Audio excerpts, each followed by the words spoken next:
The dead don't smell like you'd think. Not at first. Lieutenant Garrett Stone crouched beside what remained of Corporal Hayes, 22 years old from Oklahoma. 3 days ago, Hayes had shown him pictures of his daughter. 2 years old, blonde pigtails, gap-toothed smile. The kind of innocent joy that made a man think maybe humanity deserved its place among the stars. Now Hayes was just meat and metal cooling in the amber dust of Arcturus 4. Garrett pressed 2 fingers to his collar, checking his own pulse. Still human, still alive, still the only heartbeat in a graveyard that used to be Outpost Sierra. 47 dead. He'd counted them all, memorized every name, every face the burden of survival was witnessing. Someone had to remember who they'd been before the drones turned them into casualties. The Arcturus sun hung low and red, casting everything in bloodlight. Smoke rose from the eastern barracks where the drone swarm had concentrated their final assault. Twisted rebar jutted from concrete like broken ribs. The communications tower was gone, vaporized in the first wave. The flag still flew somehow. Stars and stripes against an alien sky, tattered but defiant. A small victory in an ocean of loss. Garrett stood his left side, screaming where the energy blast had grazed him 16 hours ago. The pain was good. Pain meant alive. Pain meant functional. He'd take functional over dead any day of the week. He moved through the wreckage with practiced efficiency, checking corners, scanning horizons. Old habits. Captain Thorne had drilled them into him over 2 tours, 3 wars, and more close calls than either of them could count. Thorne was dead too. The thought came unbidden, unwelcome. Garrett pushed it down with the others. Deal with it later. Survive now, grieve after. That was the rule. The only rule that mattered when you were the last one standing. His rifle hung at low ready charge indicator, blinking an angry red. 22%. Maybe enough for one more fight. Maybe not. Either way, it was all he had. The communication tower was gone, vaporized in the first wave. No backup, no extraction, no friendly voices telling him help was coming. Just hang on, we're almost there. Just him and the wind and the ghosts. He keyed his collar mic anyway. Force of habit, the same ritual he'd performed every hour for 3 days, hoping this time would be different. Command, this is Lieutenant Stone, Outpost Sierra. All personnel, KIA, except this officer. Repeat, Sierra is lost. Requesting immediate extraction. Static answered. The same static that had answered for 72 hours. The same empty void that had swallowed every prayer, every plea, every desperate transmission into the darkness. Command, do you copy? More static. Then nothing. Garrett exhaled slowly, tasting copper and ash on his tongue. He pulled a protein bar from his tactical vest, forcing himself to eat despite the nausea churning in his gut. The body needed fuel. The body didn't care that everyone you knew was dead. The body just wanted to keep going, keep fighting, keep surviving. Stupid, really. Surviving for what? To die alone tomorrow instead of today. Motion sensors pinged. The philosophical questions evaporated. Training took over. His rifle came up smooth, sight picture perfect, breathing controlled. The eastern ridge, multiple contacts. Moving with purpose, coordinated movement patterns, not the erratic signatures of the corrupted drones. Garrett dropped behind a collapsed wall section, ignoring the fresh blood that soaked into his knee. Someone else's blood. Martinez, maybe. Or Kim. Everyone else's blood. The sky darkened with arrival. A ship descended through the red haze, all silver elegance and alien grace. Sleek where human ships were brutal. Curved where American engineering favored angles. Beautiful in that way that made you understand why people feared the unknown. The design was unmistakable even before he saw the hull markings. Lyrian. Technically allies. Technically. The Treaty of Shared Stars had made them partners in exploring this sector. Joint operations, mutual benefit. A beautiful lie both governments told their people while quietly preparing for the day the alliance collapsed. The ship touched down 200 meters out, landing gear, deploying with a hydraulic precision that made Sierra's equipment look like scrap metal, which Garrett supposed it now was. 6 figures emerged, 5 soldiers in formation around a central commander. Their armor caught the dying light blue, black, and form-fitting, moving like liquid over muscle. Lyrian physiology, taller than humans on average, leaner faster, deadlier. The commander led from the front, weapon holstered but hand resting on it, confident, arrogant.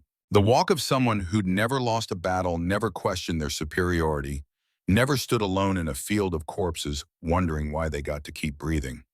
Garrett stepped from cover, hands visible, but rifle still in reach. 3 days alone had made him cautious. 3 days of watching his friends die had made him something else entirely. Identify yourself human. The commander's voice carried across the wasteland. Female, sharp as broken glass. Every syllable precisely enunciated, like she was doing him a favor by speaking standard English instead of making him struggle through the clicking consonants of Hylian. He straightened despite the pain lancing through his ribs. Lieutenant Garrett Stone, Terran Defense Force, last survivor of Outpost Sierra. The Lyrians approached in tactical spread, professional, efficient. They moved through the wreckage with barely a glance at the American dead scattered like discarded toys. To them, this was just another failed human installation. Another example of inferior species overreaching. The commander stopped 5 meters away, close enough for conversation, far enough for reaction time if things went bad. Garrett got his first clear look at her, blue skin, not sky blue or navy blue, but the deep cobalt of Earth's oceans at depth. The kind of blue that made you think of drowning. Silver white hair pulled back in an intricate braid that probably had some cultural significance he didn't know and didn't care to learn. Eyes that caught the red sunlight and turned it violet. Sharp features, high cheekbones. The kind of face that would have been beautiful if it wasn't twisted with contempt. Tall, maybe 5'11", athletic build under armor that accentuated rather than hid. Beautiful in that dangerous way that venomous creatures evolved to be. A warning and an invitation wrapped in alien skin. Commander Cyrax of the Lyrian Expeditionary Force, she said, each word precise, clipped, like she was reading from a manual on how to address inferior species. We received your distress signal 3 cycles ago. 3 cycles, 72 hours. Garrett felt his jaw tighten. The muscle in his cheek twitched. He'd watched 47 people die in those 72 hours. Watch them burn and scream and beg for help that never came. Your response time needs work, Commander. Her violet eyes narrowed. The 4 soldiers behind her shifted hands, moving toward weapons. The 5th, an older Lyrian male with silver scars crossing his face like a roadmap of violence, stayed relaxed, watching, evaluating. Something in his eyes that might have been respect or pity. With respect, Cyrax said, the word dripping contempt, you stand alone among corpses. Perhaps human resilience is overestimated. The word should have stung. Might have if Garrett had energy left for anger. Instead, he just felt tired. So goddamn tired. Yeah, well, we held 3 days against a swarm that should have killed us in 3 hours. That's not bad for an inferior species. He regretted the words immediately. Exhaustion made him sloppy. Captain Thorne would have smacked him for that, would have pulled him aside, reminded him that pride was a luxury soldiers couldn't afford. But Thorne was dead. Dead because 3 days ago he'd shoved Garrett into a bunker and sealed the door. Dead because someone had to draw the drones away. Dead because that's what captains did for their lieutenants. The memory hit like a physical blow. 3 days ago, day 0, 1847 hours. The first wave came at sunset. 50 drones, maybe more, pouring over the eastern ridge like metal locusts. 7 guardians. Sierra's own defensive units turned against their masters by something in the network. Something new, something hungry. Beautiful machines, really. Sleek design, adaptive learning, supposedly unhackable. Supposedly. All personnel combat positions. Captain Aldrich Thorne's voice boomed across the compound. 49 years old, decorated veteran, the kind of officer who led from the front and died from the front. Stone, get to the armory. Reroute the defense grid through auxiliary power. Garrett ran. Behind him, the first energy blast lit the evening sky, electric blue. Screams followed. Human screams. The sound of people realizing they were going to die. The armory door hissed open. Garrett's fingers flew across the control panel, rerouting power, trying to lock the drones out of their own command network. But the corruption was everywhere, spreading like cancer through every system, every node, every defense protocol they'd spent 6 months installing. Stone, Thorne burst through the door, face bloody, uniform scorched. A plasma burn ran across his left shoulder, the kind that would need immediate medical attention. The kind he wasn't going to get. It's too late, sir. Grid's gone. We're falling back to the bunker complex. Then we fall back. Now, that's an order, Lieutenant. They ran. The compound burned around them. Drones swooped and dove, picking off running soldiers with mechanical precision. Garrett saw Hayes go down, saw Martinez, saw Kim, saw people he'd shared breakfast with that morning reduced to statistics. The eastern bunker entrance gaped ahead. Safety, survival, 20 meters, 15. A T-7 rose from behind debris, weapon ports glowing with lethal intent. Thorne saw it first. He didn't hesitate, didn't calculate, didn't think. He shoved Garrett forward with both hands, sending him tumbling toward the bunker door. Turned, drew his sidearm, fired 3 shots that sparked off armor plating, buying 1 second, maybe 2. Not enough. The drone fired back. The energy blast caught Thorne's center mass, lifted him off his feet, slammed him into the bunker wall hard enough to crack concrete. Thorne? Garrett scrambled back, reaching desperate, but the captain's hand found the bunker control panel first. Slapped the emergency seal with the last of his strength. The blast door slammed down between them. 3 feet of reinforced composite. Unbreakable.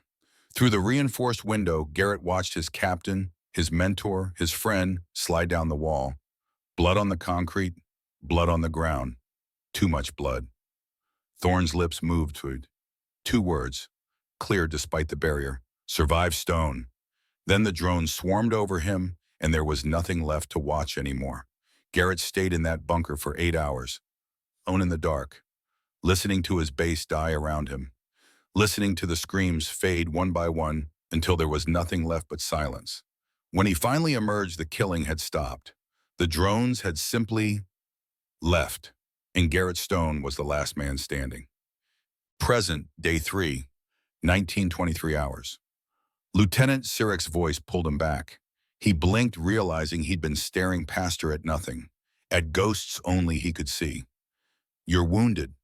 Not concern, clinical observation, the way you'd note rust on equipment. Your species' pain tolerance is adequate, I suppose. One of her soldiers approached, speaking rapidly in the clicking Lyrian language. Musical in its way, if you ignored the contempt underlying every consonant. Syrax listened, her expression darkening like storm clouds gathering. Your outpost's defense grid is still partially active, she said. It's interfering with our scanners. This is unacceptable. Systems compromised, Garrett explained, grateful for something tactical to focus on. Something that wasn't ghosts and failure. The drones weren't hacked. They were reprogrammed. Something got into the network and rewrote their core directives from the ground up. Impossible. Terran security protocols failed, obviously. He gestured at the burning compound. Unless you think we did this to ourselves for fun.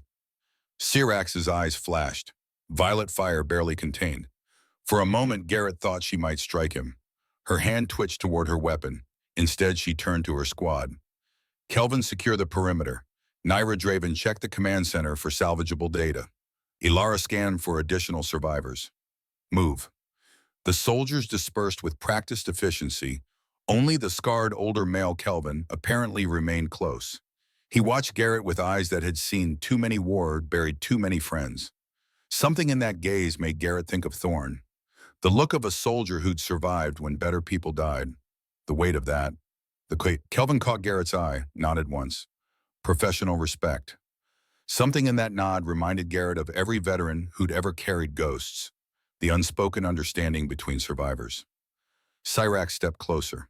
Close enough that Garrett could see the faint bioluminescent patterns in her skin pulsing slowly beneath the surface like a second heartbeat. Alien biology, beautiful and disturbing in equal measure. You're the only survivor, she said quietly, almost gentle, though the words cut deep. That suggests either great skill or great cowardice. Which is it, Lieutenant?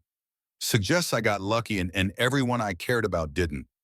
Something shifted in her expression. Not sympathy, recognition maybe.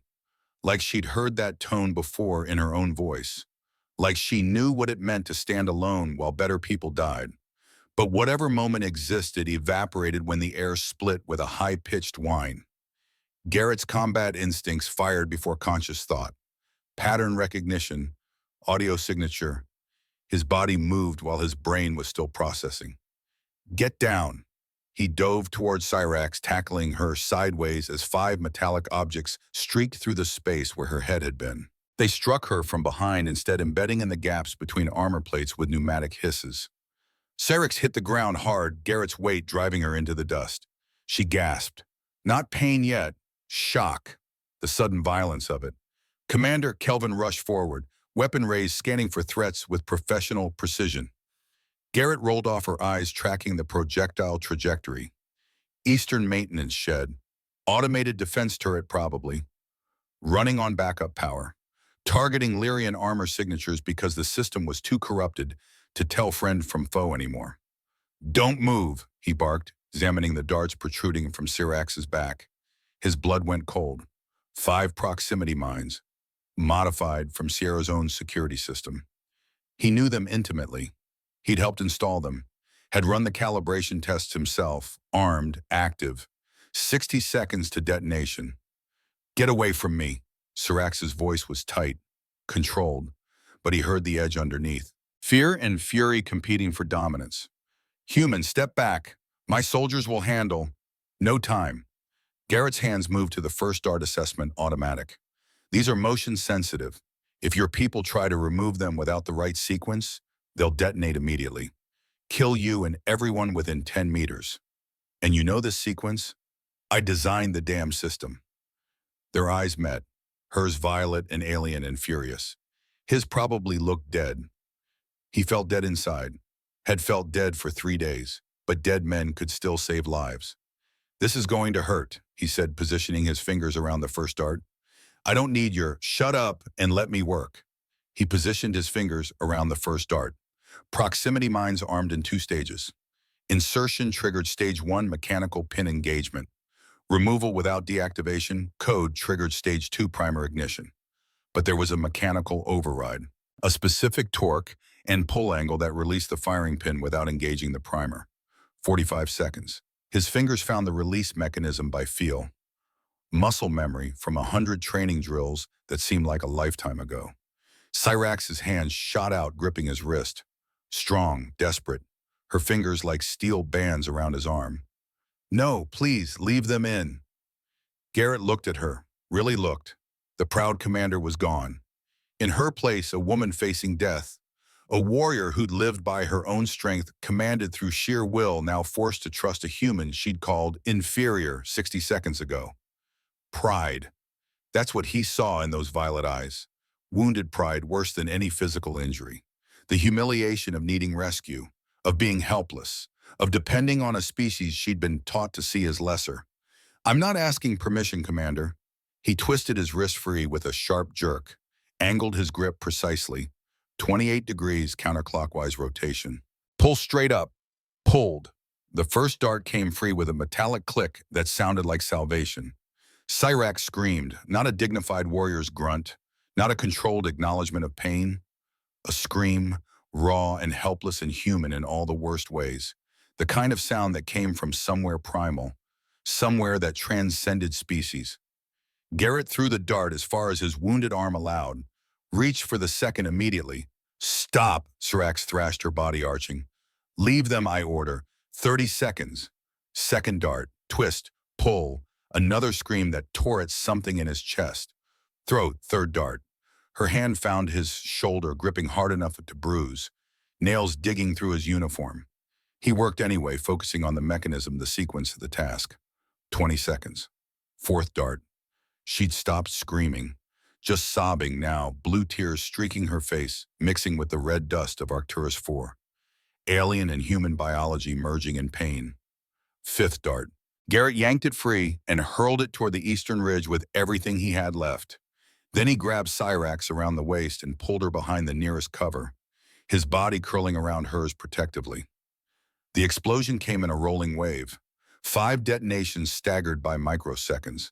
The concussive force lifted Garrett off his feet, slamming him and Cyrax into the rubble pile like ragdolls. Shrapnel whined overhead, superheated metals singing death songs. Heat washed over them in a wave that stole oxygen. Then silence. Garrett's ears rang. High-pitched whine that drowned out everything else. His ribs screamed. His vision swam with stars that had nothing to do with the alien sky. But he was breathing. Beneath him, Cyrax was also breathing. Hard, fast, shaking. He pushed himself up on trembling arms, every muscle protesting. "You okay?" She stared at him, those violet eyes wide, shocked, confused. A dozen emotions flickering across her alien features too fast to identify. "Why?" The word came out broken, barely a whisper. "Why save me?" Garrett sat back, wincing. His side was bleeding again. The energy burned from yesterday had reopened. "Great, just perfect. Because that's what soldiers do," he said, his voice rougher than intended. "We save lives when we can. Even arrogant alien lives who think we're inferior." For a long moment, she just looked at him, processing, recalculating. Then impossibly, the corner of her mouth twitched. Not quite a smile, but close. A crack in the armor. "Arrogant," she repeated, testing the word. "Yes, I suppose I was. Am." The almost smile faded, replaced by something more complex. But perhaps less certain than before. Kelvin appeared above them, weapon still drawn, scanning for threats with professional paranoia. He looked at Cyrax on the ground, at Garrett beside her, at the smoking craters where the mines had detonated. He said something in Lyrian, fast and urgent, the musical clicking suddenly harsh with alarm. Cyrax's expression shifted from shock to alarm to grim determination in 3 seconds flat.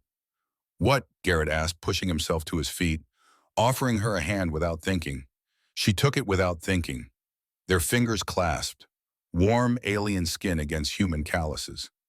"More drones," she said, releasing his hand quickly. Professional distance reasserting. Kelvin's sensors show 50-plus units inbound from the North Ridge, 3 minutes out. "They're coming back." Garrett checked his rifle. 22% charge. "Fantastic. We need to move now." There's a maintenance bunker in the eastern compound. Reinforced walls, independent power supply. "We can hold out there. Regroup. We should return to my ship." "Your ship is in the open. They'll target the engines first. Standard drone protocol. I wrote half of it." Cyrax hesitated. Garrett saw the calculation in her eyes. Pride versus survival. Lyrian doctrine versus human adaptation. The choice that defined her as much as the armor she wore. The whine of approaching drones made the decision for her. "Lead the way, Lieutenant." They ran. The eastern compound looked like a war zone, which made sense since it had been one. Garrett led them through a maze of collapsed structures and burning vehicles, Syracuse squad following in tight formation. Professional, efficient. Credit where it was due, Lyrians knew how to move under fire. The drones appeared on the horizon like a dark cloud, 50, 60, maybe more. Dark shapes against the red sky, moving with unnatural synchronization that made his skin crawl. "Contact," Kelvin called out in accented English. A T-7 broke from the swarm, diving toward them like a raptor. Its weapon ports glowed blue, charging for the kill. Garrett fired. 3 shots. Controlled, precise. The first 2 sparked off armor plating. The third found the optical sensor array, and the drone corkscrewed into the ground, exploding in a shower of sparks and molten metal. His rifle charge dropped to 18%. "Adequate marksmanship," Cyrax said, breathing hard beside him. Running in Lyrian armor wasn't easy. "Thanks, I try." For a human. There it is. They reached the bunker.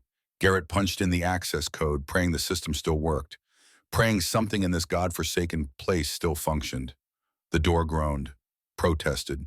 Metal scraping against twisted frame. Opened. Inside. The Lyrians piled through. Kelvin and the twins, Naira and Draven, he remembered from the brief, took up defensive positions with military precision. The medic Alara began checking equipment. Cyrax brought up the rear, firing controlled bursts at the pursuing drones. Garrett dove through last, firing his final shots. His rifle's charge indicator blinked. 15%. He slammed the manual override. The door sealed with a solid thunk that promised safety. For now. The bunker was cramped with 6 occupants. Emergency lights bathed everything in red, painting them all in shades of blood and shadow. The air smelled like ozone and old fear. Every military installation smelled the same when people were dying. Garrett leaned against the wall, breathing hard. Kelvin and the twins secured the entrance with professional efficiency. Alara began checking Cyrax's wounds, pulling out medical equipment with practiced hands. Cyrax waved her off. I'm functional. Check the human. I'm fine. You're bleeding through your uniform. Still functional. They glared at each other, violet eyes versus human brown, neither backing down, neither willing to admit weakness. Kelvin said something in Lyrian, amused from his tone, a joke at their expense. Cyrax replied sharply, color rising in her cheeks, a purple tinge beneath the blue. Kelvin just smiled, the scars on his face creasing like old paper. He looked at Garrett, then at Cyrax, then back at Garrett. What did he say? Garrett asked. That we argue like bonded pairs, Cyrax said stiffly. He's wrong.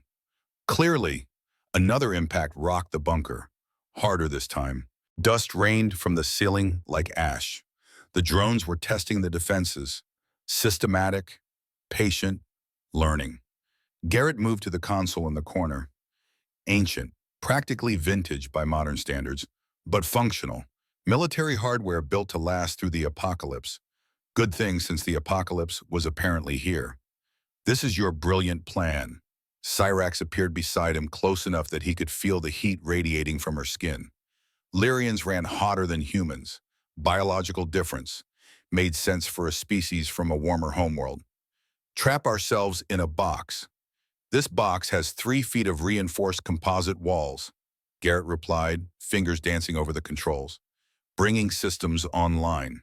Independent power supply, air filtration, water reclamation, and access to what's left of the defense grid. The screen flickered to life. Schematics of the outpost appeared, overlaid with damage reports. Red everywhere. So much red.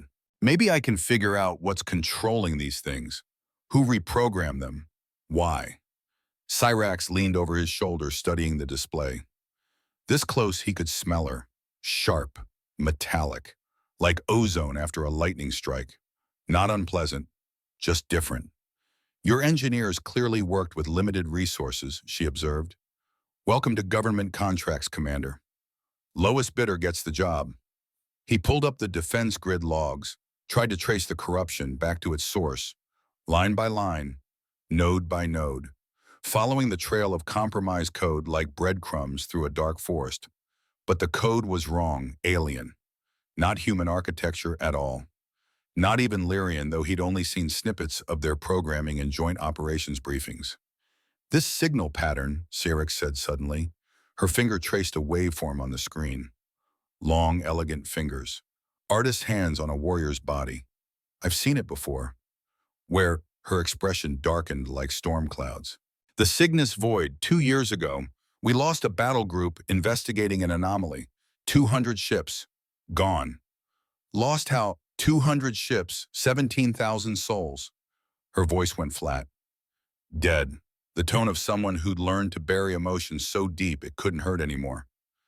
I was the commanding officer. Garrett stopped typing, looked at her, really looked. He saw the weight she carried, the ghost that followed her the way his followed him. Thorne's voice whispering in his memory. Hayes' daughter with the gap-toothed smile. All those names, all those faces. What happened to them, he asked quietly. They were changed. She swallowed hard. The crews, their neural pathways were rewritten, turned into biological processors for the station's systems. Alive but not alive. Screaming but not screaming. Jesus Christ. Your human god won't help with this. She straightened professional mask, sliding back into place. I ordered quarantine protocol, sealed the ships. Then I ordered them destroyed, fired on my own fleet. The words fell like stones into still water. 17,000 people incinerated on my command, my responsibility, my burden. Silence filled the bunker. Even the drones outside seemed to quiet, though that was probably Garrett's imagination. You did what you had to, he said finally. Did I just follow orders because thinking for myself was harder? I think you made an impossible choice. And you've been carrying it alone ever since. She looked at him. Surprise. Like she'd expected judgment and received understanding instead. Yes, she said quietly. Alone. Another impact. Harder. The structural integrity display dropped to 87%. We need a plan, Garrett said, refocusing on the tactical problem. Emotions later. Survival now. Obviously. I mean a real plan, not just wait here and hope. Syrinx turned to face him fully. Close quarters meant they were almost touching. He could see the faint glow patterns in her skin pulsing faster. Stress response. Or anger. Hard to tell with Lyrians. What do you propose, Lieutenant? There's a maintenance tunnel network under the compound. Runs all the way to the central command hub. If we can get there, access the main systems, maybe I can figure out what's really going on. Shut this down at the source. Sneaking through tunnels. Distaste dripped from every syllable. That's your solution. You have a better one. Frontal assault, overwhelming force. Lyrian doctrine has proven effective for 3,000 years. How'd that work out in the Cygnus void? The words left his mouth before he could stop them. Too far. Way too far. Exhaustion made him stupid.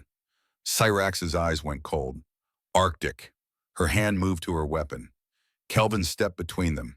Smooth. Practiced. Like he'd done this dance 100 times before. Calming commanders before they killed each other. He spoke in Lyrian. Calm, reasonable. The voice of experience mediating between pride and survival. Syrax responded, heated, angry, the musical language suddenly harsh. They went back and forth for 30 seconds while Garrett stood there feeling like an idiot.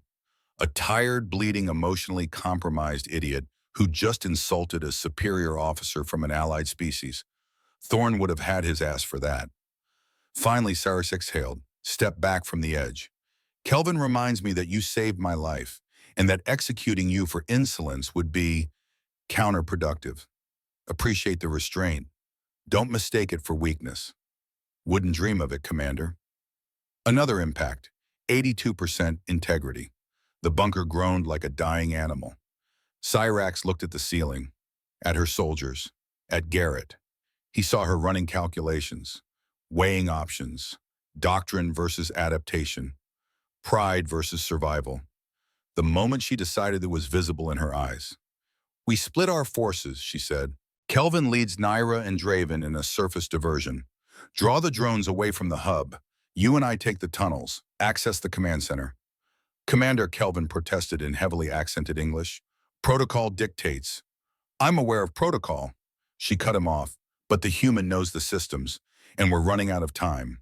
Kelvin looked at Garrett, then at Syrax. Something passed between them. Understanding.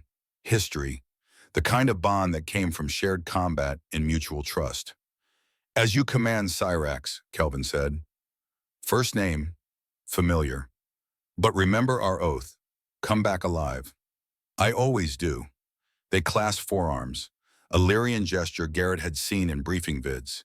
Deeper than a handshake, more intimate, a promise between warriors.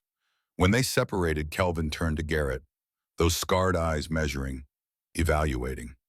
Keep her alive, human, or I'll hunt you across the stars. Fair enough. The twins moved to the bunker's secondary exit. Ilara handed Syrax a medical kit with quiet efficiency. 5 minutes, Syrax told Kelvin. Then you move. Make it loud. Make it memorable. Understood, Commander. She turned to Garrett. Show me these tunnels, Lieutenant, and pray they're worth dying for. After you, Commander. They descended into darkness. The maintenance tunnels were never meant for people. Designed for repair drones and utility work, they were cramped, dark, and claustrophobic in ways that made Garrett's chest tight. He had to crouch to move through them. Syrax, taller, practically folded in half. His tactical light cut through the blackness like a knife. Metal walls pressed close on both sides. The air was stale, dead, like breathing in a tomb. Your engineers, Syrax muttered behind him, her voice echoing slightly, couldn't make these any larger. Budget cuts. Welcome to American military infrastructure. We save money on maintenance access so we can spend more on weapons that don't work when we need them. Your species' priorities are questionable. Now you're getting it. A distant explosion rumbled through the walls. Kelvin had begun the diversion, drawing the swarm, sacrificing safety for mission success. They moved in silence for several minutes. The tunnel sloped downward, taking them deeper beneath the compound, away from the dying, towards something worse. Garrett's side throbbed with each step. The energy burn from yesterday was definitely reopened. He could feel wetness spreading under his uniform. Blood or lymph or something else his body was producing to keep him functional. "You're injured worse than you claimed," Sarax observed from behind. "I'm functional. You're bleeding through your uniform. Still functional. Stubborn. Takes one to know one." He thought he heard her laugh, soft, brief, but there, a crack in the professional armor. The tunnel widened slightly, enough that they could move side by side instead of single file. Easier to talk, harder to ignore each other's presence. "Why did you hesitate?" Garrett asked, breaking the silence. When I grabbed the first dart, you told me to leave them in, begged me to." Silence, just the sound of their boots on metal, their breathing in the confined space, then in pride. "What? I didn't want to be saved by a human." Each word came out carefully, precisely, like she was confessing a sin to a priest she didn't believe in. "My entire career I've proven myself stronger, faster, more capable than others. And in one moment I became helpless, dependent, on a species I've been taught to see as inferior." Garrett stopped, turned to face her in the narrow space. Their tactical lights crossed, creating strange shadows on the tunnel walls. "For what it's worth," he said, "you're not the only one with pride problems. I spent 3 days alone because I was too stubborn to abandon a lost position. Captain Thorne died because I wasn't fast enough. Hayes Martinez. Kim, everyone died because I couldn't save them. That's survivor's guilt, not pride. Maybe I'm too proud to admit I'm just one man, that I can't save everyone, that sometimes people die and there's nothing you can do about it except count the bodies and keep breathing." Cyrax studied his face in the harsh light, looking for something. Truth, maybe, or shared understanding. "How do you live with that?" she asked quietly. "I don't know yet. It's only been 3 days." She nodded slowly, understanding blooming in those alien eyes like a dark flower. 2 years. 2 years since Cygnus. I still see their faces, hear their screams when my orders came through. You did what you had to. Did I? Or did I just follow doctrine because thinking for myself was terrifying? Garrett didn't have an answer, wasn't sure one existed. They stood there in the darkness. 2 soldiers, 2 survivors, 2 people carrying ghosts that whispered in the quiet moments. "Come on," Garrett finally said. "We've got a planet to save." They moved deeper. The tunnel changed. Garrett noticed it gradually. The metal walls gave way to stone. Not natural stone. Carved. Worked. Ancient. "This isn't on any schematic I've seen," he said, running his hand over the wall. The surface was smooth. Too smooth. Way in engineering, far beyond human or Lyrian capability.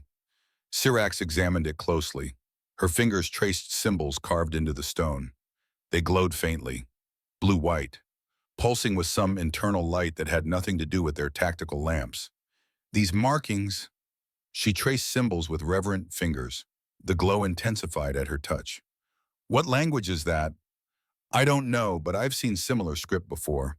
In the Cygnus Void, on the derelict station where my crews were changed. Arcturus 4 was supposed to be uninhabited," Garrett said slowly. "That's why both our governments approved joint exploration. Virgin territory, no indigenous species, no prior claim. Seems our intelligence reports were incomplete, or deliberately falsified." Their eyes met in the pulsing blue glow. "They sent us here knowing," Syrax said slowly, realization dawning, "knowing this place had history. Expendable assets. That's what we are. You're here because of Cygnus, punishment posting. I'm here because, hell, I don't know. Wrong place, wrong time, wrong species." Another rumble shook the tunnel. Closer this time. Dust rained down like snow. "We need to move," Garrett urged. They pressed forward. The tunnel sloped down more steeply. The air grew cooler. The symbols on the walls pulsed faster, brighter, like a heartbeat accelerating. Then the tremor hit. Not an explosion. Something else. Deeper. Primal. Like the planet itself was waking up. The floor cracked beneath their feet. Blue light spilled through the fissure blindingly bright. Heat rushed up like opening an oven door. Run! Garrett grabbed Cyrex's arm. They sprinted through the collapsing tunnel. Stone fell around them.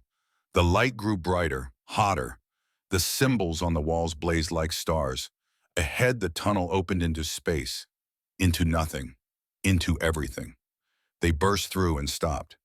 The chamber was vast, cathedral vast. Columns of living metal rose from floor to ceiling, pulsing with the same blue light. Organic, technological. Neither. Both. Something that transcended human categories. At the center, suspended in midair by forces Garrett couldn't begin to understand, hung an orb the size of a small car. Tendrils of energy spread from it like a neural network reaching throughout the chamber, connecting to nodes in the walls, the ceiling, everywhere.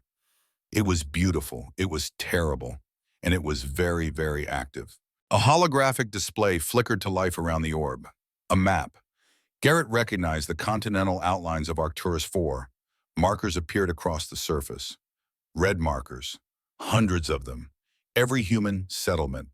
Every Lyrian outpost. All targeted. My God, Garrett breathed. A new drone emerged from a side passage. Not a T-7. Something else. Its surface rippled like liquid metal. It moved with organic fluidity, purpose, grace. Like a predator that had evolved for millions of years. It hadn't seen them yet. Garrett pulled Cyrax behind a column, pressed close in the shadows, her breath hot against his neck, his hand still on her arm. The drone approached the central orb.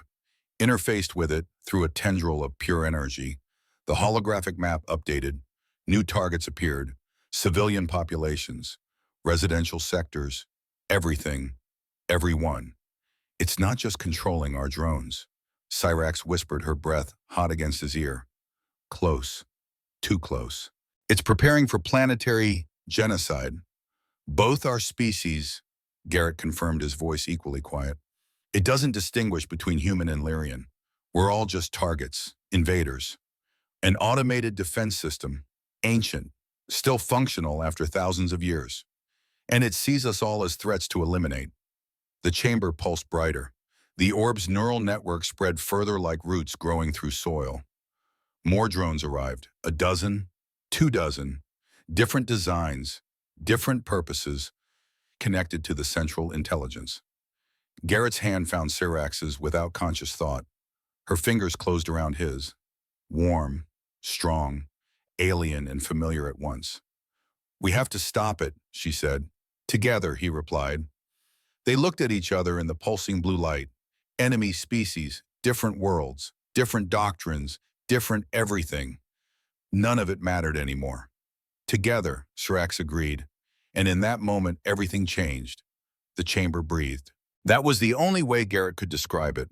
The living metal columns expanded and contracted in a rhythm that felt almost biological, almost alive. The central orb pulsed in time, its neural web reaching through the ancient structure, like veins through flesh, like roots through stone. He pressed closer to the column, Cyrex's body tense against his. Her heat bled through both their uniforms. Lyrian biology running hotter than human. Or maybe just adrenaline. Fear had a way of making everything run hot. The liquid metal drone completed its interface and glided away, disappearing into a passage on the far side. Silence returned. Just the pulse. The breath. The ancient heartbeat of something that should have died millennia ago. We need to move, Cyrax whispered, before more arrive. Wait. Garrett studied the chamber with his engineer's eye, cataloging details. The conduits running along the walls like arteries. The way they converged on the orb. The faint hum of power flowing through them. Look at those power feeds. What about them? They're connected to the surface, to Sierra's main grid. He traced the path with his eyes, following the logic of the design. This thing is parasitizing our power supply, feeding off us. Cyrax followed his gaze. Understanding dawned in her violet eyes. The original power source failed, millennia ago. It's been dormant, waiting. We turned on the lights when we built the outpost 6 months ago. And woke it up. She looked at him. We activated our own executioner. Garrett pulled back deeper into shadow thinking. His rifle hung at 14%. Useless against whatever this thing was. but the proximity darts. He reached into his tactical vest, pulled out the 5 mines he'd removed from Cyrax's back. They were designed as area denial weapons, motion sensitive, lethal in a 10-meter radius. But they were also electromagnetic pulse generators, high output, short range, designed to disable electronics within their blast radius. What are you thinking? Cyrax asked. These darts, if I can reprogram them to target the orb instead of personnel. He turned one over in his hands, examining the circuitry. The EMP cascade might overload the system. Fry whatever's running this nightmare. Might. I'm an engineer, not a miracle worker. That's not reassuring, Lieutenant. It's what we have. Either we try this or we run, and running just means everyone on this planet dies a little later. Another tremor shook the chamber. Dust rained from the ceiling like ash. Somewhere above them, Kelvin's diversion was ongoing, buying time with blood and bravery. Cyrax's hand found Garrett's shoulder. Warm. Steady. Do it. I'll provide cover. If this works, we'll need to place them at specific points around the orb. 5 positions, perfect spacing to create a cascading electromagnetic field. How long to reprogram? 3 minutes. Maybe 4 if I'm careful, 2 if I'm reckless. Then we don't have time to waste. She was right. Garrett knew she was right. But something in his gut twisted with the certainty that this was a one-way mission, that they'd get one shot, that failure meant death for everyone. Cyrax. She looked at him, those violet eyes catching the blue light, turning them colors that shouldn't exist in nature. If this goes wrong, then we die stopping it anyway. She smiled, small, sad, beautiful in its resignation. I've been running from death for 2 years, Garrett. Maybe it's time I faced it head on. First time she'd used his name. Not Lieutenant, not human. Garrett. Something warm bloomed in his chest, despite the circumstances. He nodded, started working on the first dart. His fingers moved by muscle memory. Flip the casing, bypass the motion sensor, reroute the charge trigger to proximity detector. The work was delicate, surgical. One wrong connection and the dart would detonate in his hands, turning him into red mist. Cyrax stood, watch energy weapon-drawn eyes scanning the chamber with professional paranoia. Her posture was perfect. Textbook. But Garrett caught the slight tremor in her left hand, the one where the darts had embedded deepest. Pain she wouldn't acknowledge. Weakness she'd never admit. Your wounds need treatment, he said quietly, not looking up from his work. I'm functional. Where have I heard that before? Focus on your task, human. That's Lieutenant Human to you. She made a sound that might have been a laugh, might have been a cough. Hard to tell with Lyrians, hard to tell with her. First dart done, he set it carefully aside. The modified circuitry glowed faintly. Active. Waiting. Started on the second. A crackle of static broke the silence. Cyrax's hand went to her comm unit. Kelvin's voice came through, distorted by distance and interference. Commander, pinned down Eastern Ridge. Naira is... The transmission dissolved into noise. White static that sounded like screaming. Cyrax's jaw tightened. Professional mask cracking. Kelvin report. Kelvin, more static. Then fragments. Words torn apart by distance and desperation. Too many. Draven down. Can't hold? Fall back, Cyrax commanded, her voice hard. Authoritative. The voice that had commanded fleets. That's an order. Kelvin, fall back now. With respect, Commander. No. Garrett's hand stilled on the second dart. Kelvin's voice came through clearer for a moment, like he was pushing through the interference through sheer will. Calm. Resolved. At peace. You gave me 10 years I didn't deserve, Cyrax. On Arcturus Moon. When you pulled me from that reactor core. Saved my life when protocol said abandon me. Kelvin, don't. I was 45, ready to die. You were barely 20, just a lieutenant. But you came anyway. Defied orders. Defied doctrine. Saved a broken soldier who'd given up. Cyrax's free hand pressed against the column, supporting herself. Or preventing herself from running to him. Hard to tell. You told me then, Kelvin continued, his voice carrying the weight of remembered years, that warriors don't abandon warriors. I believed you. I've believed you every day since. Please, the word broke in Cyrax's throat, shattered into pieces.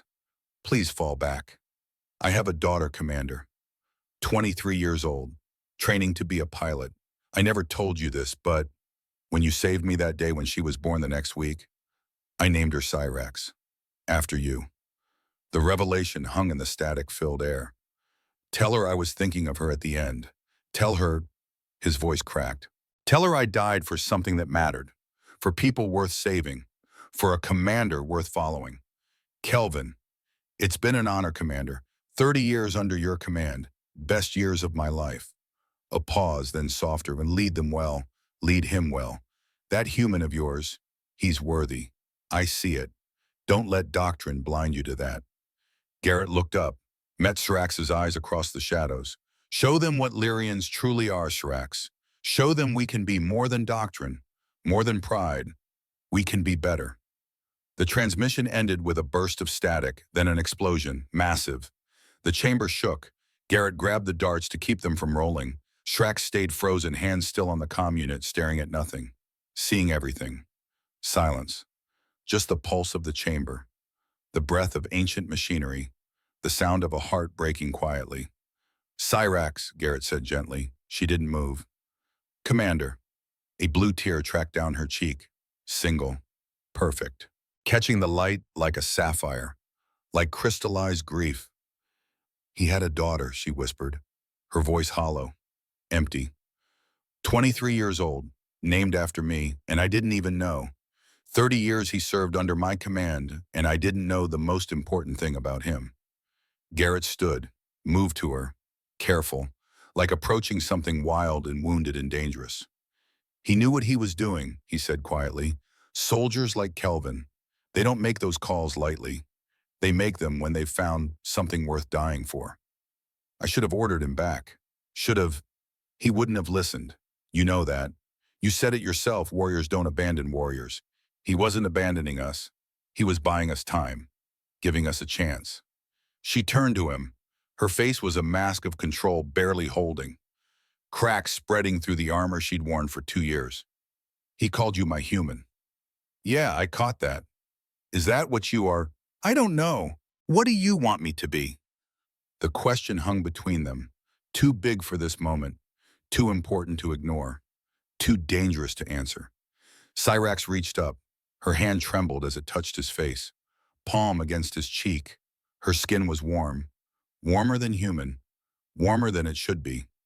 I want you to be alive, she said, each word deliberate, chosen. When this is over, I want us both to be alive. I want Kelvin's sacrifice to mean something. I want, her voice cracked, I want to stop losing everyone I care about. Then help me finish these darts. She nodded, drew back, wiped her face with the back of her hand, smearing blue tears across blue skin, the warrior returning, the grief locked away in the same place she kept Cygnus, in the same place she kept every ghost, for now. Garrett returned to his work, finished the second dart, started the third. Tell me about him, he said as he worked, needing to fill the silence, needing to honor the dead. Kelvin. Search was quiet for a moment, processing whether to share, whether to trust. Then, he was 50, decorated veteran, 3 tours in the outer reaches. I met him when I was 22, fresh lieutenant, too proud, too certain I knew everything. Sounds familiar. The ghost of a smile. We were investigating anomalies on Arcturus moon, mining colony. The reactor went critical. Protocol said evacuate, leave the workers to their fate, acceptable losses. But you didn't. Kelvin tried to stop me, told me it was suicide. That protocol existed for a reason. I went anyway, young, stupid, certain I could save everyone. She paused, lost in memory. Found him running in behind me 30 seconds later. Figured if his commander was going to die stupid, he'd die stupid with her. Third dart complete, fourth in progress. Garrett's hands moved with practiced efficiency, but his mind was on her words. Did you save them, the workers? 17 out of 20. Kelvin carried 3 out on his back while I shut down the reactor. Not good enough. Never good enough. But he told me later, said those 17 people had families, children, Futures, because I didn't follow protocol. He stayed with you after that, through every posting, every mission. When I got command of the Cygnus expedition, her voice wavered. He was the first to volunteer, didn't hesitate, just said, "Where you lead, Commander." He survived Cygnus. He was on my flagship. When I gave the order to fire on our own ships, he stood beside me on the bridge. Never questioned, never judged, just stood there while I murdered 17,000 of our own people. Fourth dart complete. Garrett set it aside, picked up the fifth. Final one. "You didn't murder them," he said firmly. "You quarantined a threat. There's a difference. Tell that to their families. Tell that to Kelvin's daughter who just lost her father because I led him into another suicide mission. I'm telling it to you because you need to hear it." He finished the final dart, set it down, turned to face her fully. "Kelvin followed you for 30 years, through hell and worse, through decisions that would have broken lesser people. He didn't follow a murderer. He followed someone worth dying for. And now he's dead. Now he's a hero. Don't dishonor that by drowning in guilt you don't deserve." Serac stared at him. Then suddenly, violently, she grabbed his uniform and pulled him close. Not gentle, not romantic, desperate. Her forehead pressed against his. Their breath mingled in the small space between. Her fingers gripped his uniform like a lifeline. "If we die here," she said, voice raw with emotion she'd suppressed for too long, "I need you to know we're not dying here." "Garrett." "No," he gripped her shoulders, firm, steady, anchor in the storm. "We're not dying, we're surviving. We're gonna blow this thing to hell, walk out of here, and make damn sure Kelvin didn't die for nothing. You understand?" She searched his face, looking for certainty, strength, hope, finding all three. "Yes," she breathed. Then she kissed him. Not the desperate crush of facing death. This was different, deliberate, choosing. Her lips against his alien warmth and human heat meeting in the dark. Her hand at the back of his neck, fingers tangling in his hair. His hands on her waist, feeling the heat of her through armor and uniform. The kiss tasted like grief and hope, and something neither of them had words for. Something that transcended species, transcended doctrine, transcended everything they'd been taught about who they were supposed to be. When they broke apart, Serax's eyes were bright, determined, alive. "For luck?" Garrett asked, echoing her words from before. "For us," she corrected. "For Kelvin, for everyone worth saving." A drone whine echoed from a distant passage. Reality crashed back like cold water. "Finish the darts," Serax ordered, weapon rising smoothly. "Commander returning. I'll handle the drones." Serax amount. "That's Commander, Lieutenant, and that's an order." She moved before he could protest, flowing from cover to cover with liquid grace. Predator's movement. Warrior's confidence. Two drones appeared from the northern passage, liquid metal bodies rippling like mercury, moving with coordinated intelligence that made his skin crawl. Serax fired. Her energy weapon sang its deadly song, blue death in the ancient dark. The first drone took a hit center mass, staggered. She didn't give it time to recover. Vaulted over debris, landed on its back with inhuman grace, drove her blade into the neural junction. Blue blood sprayed. The drone collapsed. The second drone fired. The blast caught her shoulder where the dart wounds were still raw. Serax, focus. She rolled, came up firing. 3 more shots, precise, controlled. The drone exploded into shrapnel. Garrett forced himself to look down. 5th dart, last one. His fingers flew through the reprogramming sequence. Faster now, desperate, because he could hear more drones coming, could hear Serax fighting, could hear her grunting with pain she wouldn't acknowledge. More drones emerged. 4, 6, a dozen. Liquid metal nightmares flowing through the chamber like a flood. Serax moved like water, like violence, like something divine and terrible. Her silver hair had come loose from its braid. It streamed behind her as she fought, catching the blue light, making her look like some ancient war goddess. Blood blue luminescent stained her armor where the energy blast had seared through. She was bleeding, wounded, fighting anyway. She was beautiful and terrible and dying by inches. The 5th dart beeped, complete. Done, Garrett shouted. Then move. He grabbed all 5 darts, sprinted toward the central orb. Cyrax laid down covering fire her weapon, singing its deadly song, buying him seconds he didn't deserve. A drone cut him off.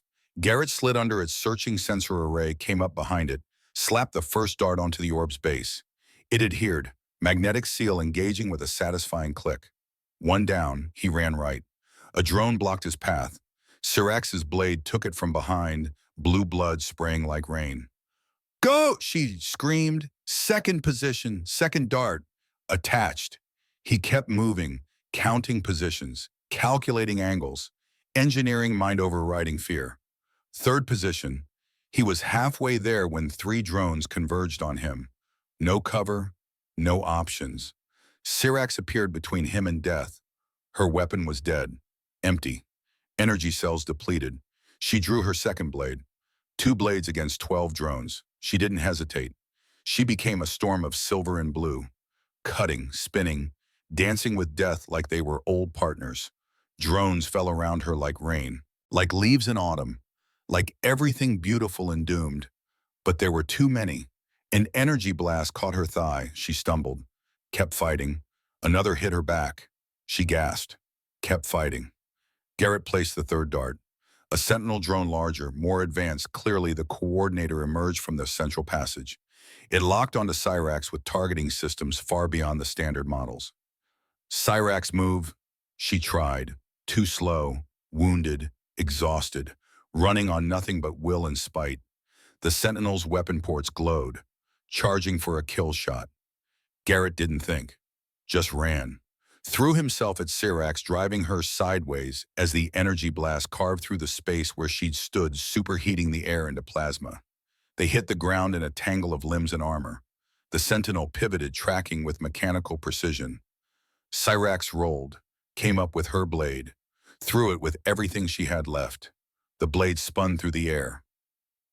Perfect rotation, perfect trajectory, perfect aim. It buried itself in the sentinel's neural core. The machine convulsed, sparked, screamed in frequencies humans couldn't hear. Died. Silence fell like snow, just the pulse of the orb, the breath of the chamber, the sound of 2 people gasping for air they had almost lost. Cyrax tried to stand, fell. Garrett caught her. Can't, she gasped.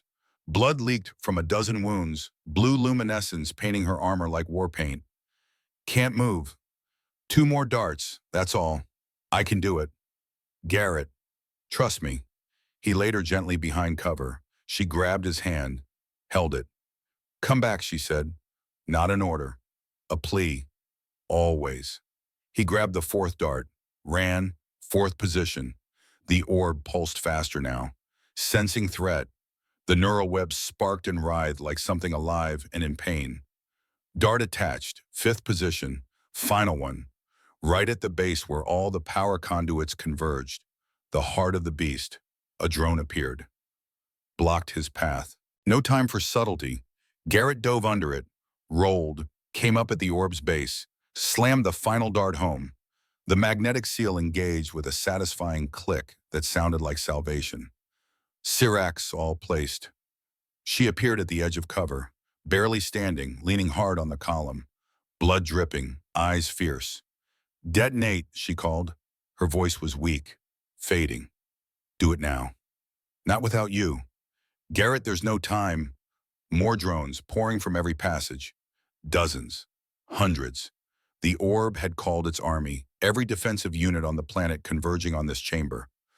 On them, Garrett sprinted back towards Cyrax. A drone cut across his path. He didn't slow, just lowered his shoulder and hit it full force like a linebacker. Pain exploded through his wounded side. The drone barely budged, but it bought him a second. He scrambled past, reached Cyrax, grabbed her around the waist. Can you run? No. Can you survive? Maybe. Then hold on. He pulled her arm over his shoulders, half dragged, half carried her toward the passage they'd entered from. Every step agony, every breath fire in his lungs. Behind them the drones closed in, a wave of metal death. Detonate them, Cyrax gasped against his neck. Now, not yet. Garrett, we're not going to make it. We're making it or we're dying together. Those are the options. 10 meters to the passage. 5. The drones were right behind them, close enough to hear their mechanical breathing, close enough to feel the heat of charging weapons. 3 meters. Garrett hit the detonator, the chamber filled with light. 5 darts. 5 electromagnetic pulses, cascading, amplifying, feeding off each other in a chain reaction his engineering mind had calculated but never tested. The central orb shrieked, a sound that wasn't sound, a vibration in reality itself, frequency that made his teeth ache and his bones resonate. Then it shattered. The explosion was silence and thunder. Light and dark, everything and nothing. The neural web collapsed, energy arcing wild through the chamber like lightning seeking ground. Columns cracked. The living metal died screaming in frequencies that hurt to hear. The shock wave hit like a physical thing, like the fist of an angry god. It lifted Garrett and Cyrax off their feet, threw them into the passage. They tumbled through darkness end over end, the world dissolving into chaos and pain and the certainty of ending.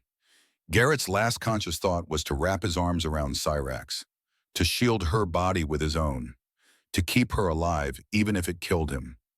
Worth it. Then stone met skull, and everything went black. Darkness, not the darkness of closed eyes, deeper, heavier, the darkness of being buried alive, the darkness of tombs and endings.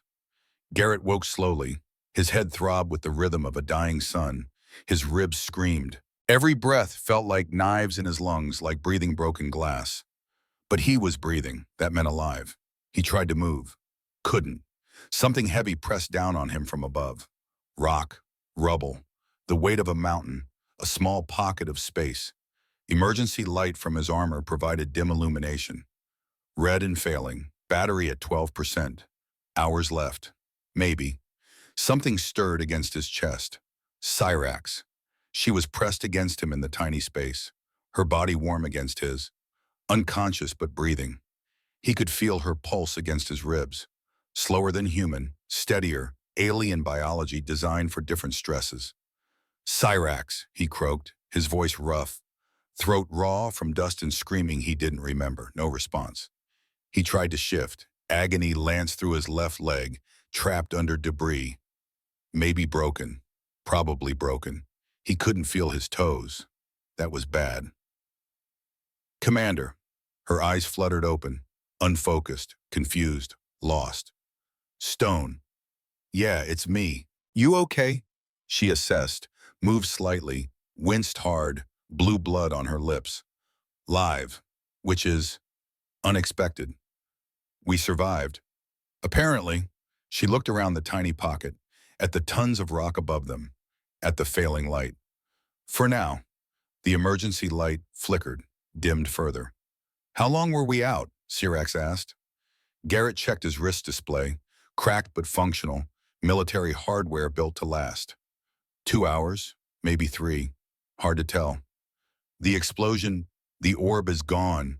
I felt it die, felt the whole network collapse. Whatever it was, it's not a threat anymore. Then we succeeded. Yeah, we succeeded. They lay there in the dark, buried, wounded, alone. 2 people who'd been enemies 3 days ago now pressed together in a space the size of a coffin. Cyrax started to laugh, soft at first, then harder, hysterical edges creeping in. What's funny? Garrett asked.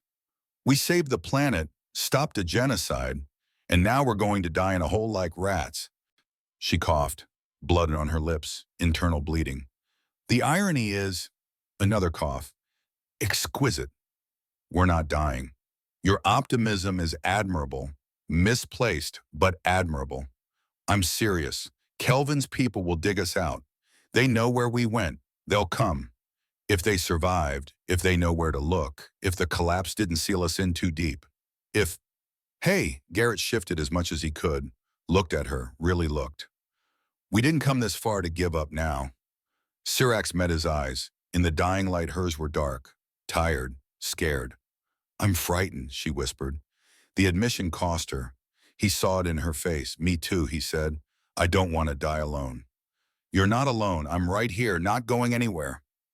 Her hand found his in the dark, squeezed. Warm, alien fingers interlaced with cold human ones. They lay like that, listening to each other breathe, counting heartbeats, making sure the other was still there. Time became meaningless. Could have been minutes. Could have been hours. Garrett, yeah. I need to tell you something. Save your strength. No, listen. She swallowed, hard. After Cygnus, after I gave the order, I was relieved of command, investigated, court-martialed. They were going to execute me for genocide. But they didn't. No, because they needed scapegoats more than they needed justice. They sent me here instead.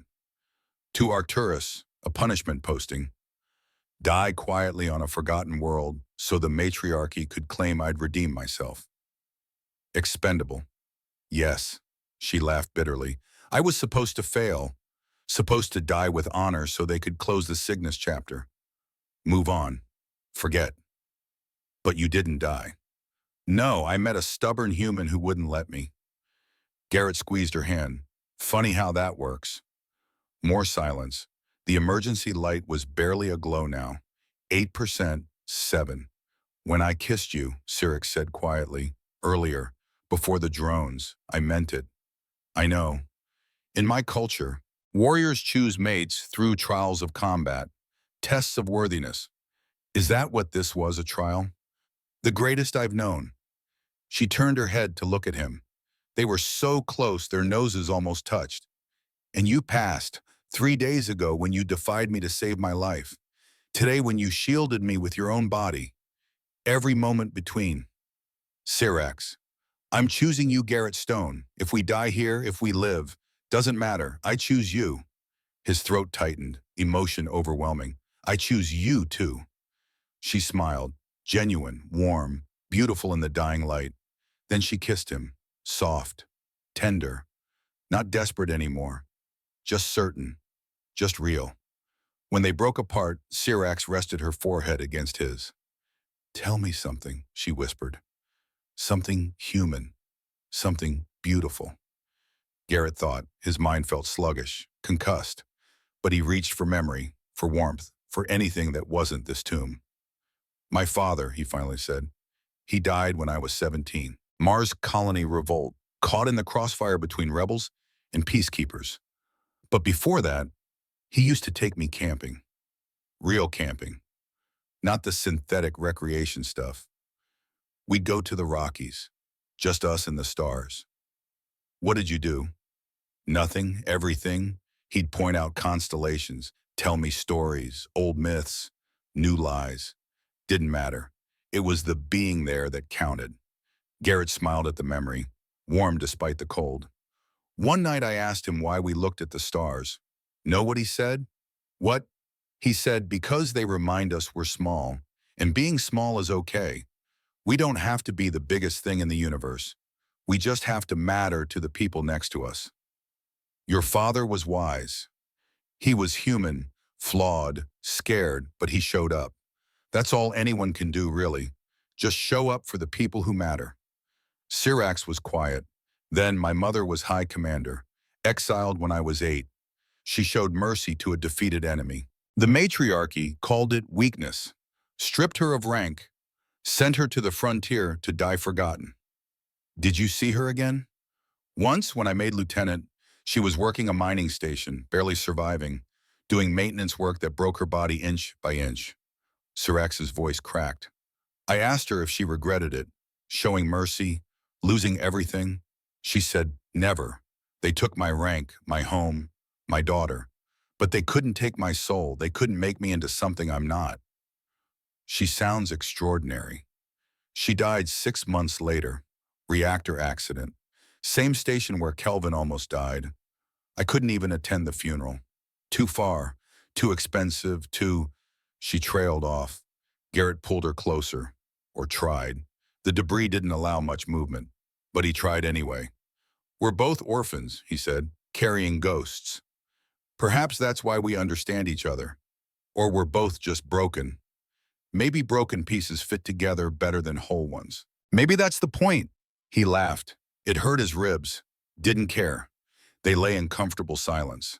The emergency light died completely. Total darkness, 5% battery, emergency functions only. Life support shutting down to preserve power. Garrett, yeah, if we get out of here, what happens? What do you want to happen? I don't know. Lyrian warriors can take mates from other species. It's rare, but permitted. There are trials, approvals, politics. Sounds complicated. It is. Worth it. She was quiet. Then ask me again when we're not buried alive. Fair enough. More silence. Deeper now. The kind that came from exhaustion and blood loss and the slow creeping acceptance of mortality. Garrett felt himself drifting, consciousness becoming optional. The cold seeping in, hypothermia or shock, or just the body deciding it was done. Stay awake, Cyrax murmured, her voice fading. Don't sleep. Tired. I know, but stay with me. I'm not going anywhere. Promise, promise. He forced his eyes open. Not that it mattered in the perfect dark, but the gesture counted. The effort mattered. Tell me more, Cyrax said, about your father, the camping, the stars. So he did. Talked until his voice was raw. Talked about mountains and rivers and the way morning light looked through pine trees. About coffee over campfires and the smell of rain on stone. About being 17 and stupid and convinced he'd live forever. Cyrax talked too. About her mother. About Kelvin. About the first time she'd seen alien stars and realized the universe was bigger and stranger than any doctrine could contain. They talked through pain and fear in the slow passage of hours. 8 hours became 12. 12 became 20. 20 became 30. Somewhere around hour 25, Garrett's water ran out. His lips cracked, bleeding. His throat felt like sandpaper, like broken glass. Cyrax was worse. Lyrians needed more water, more food, burned hotter and faster. Biology designed for a different world.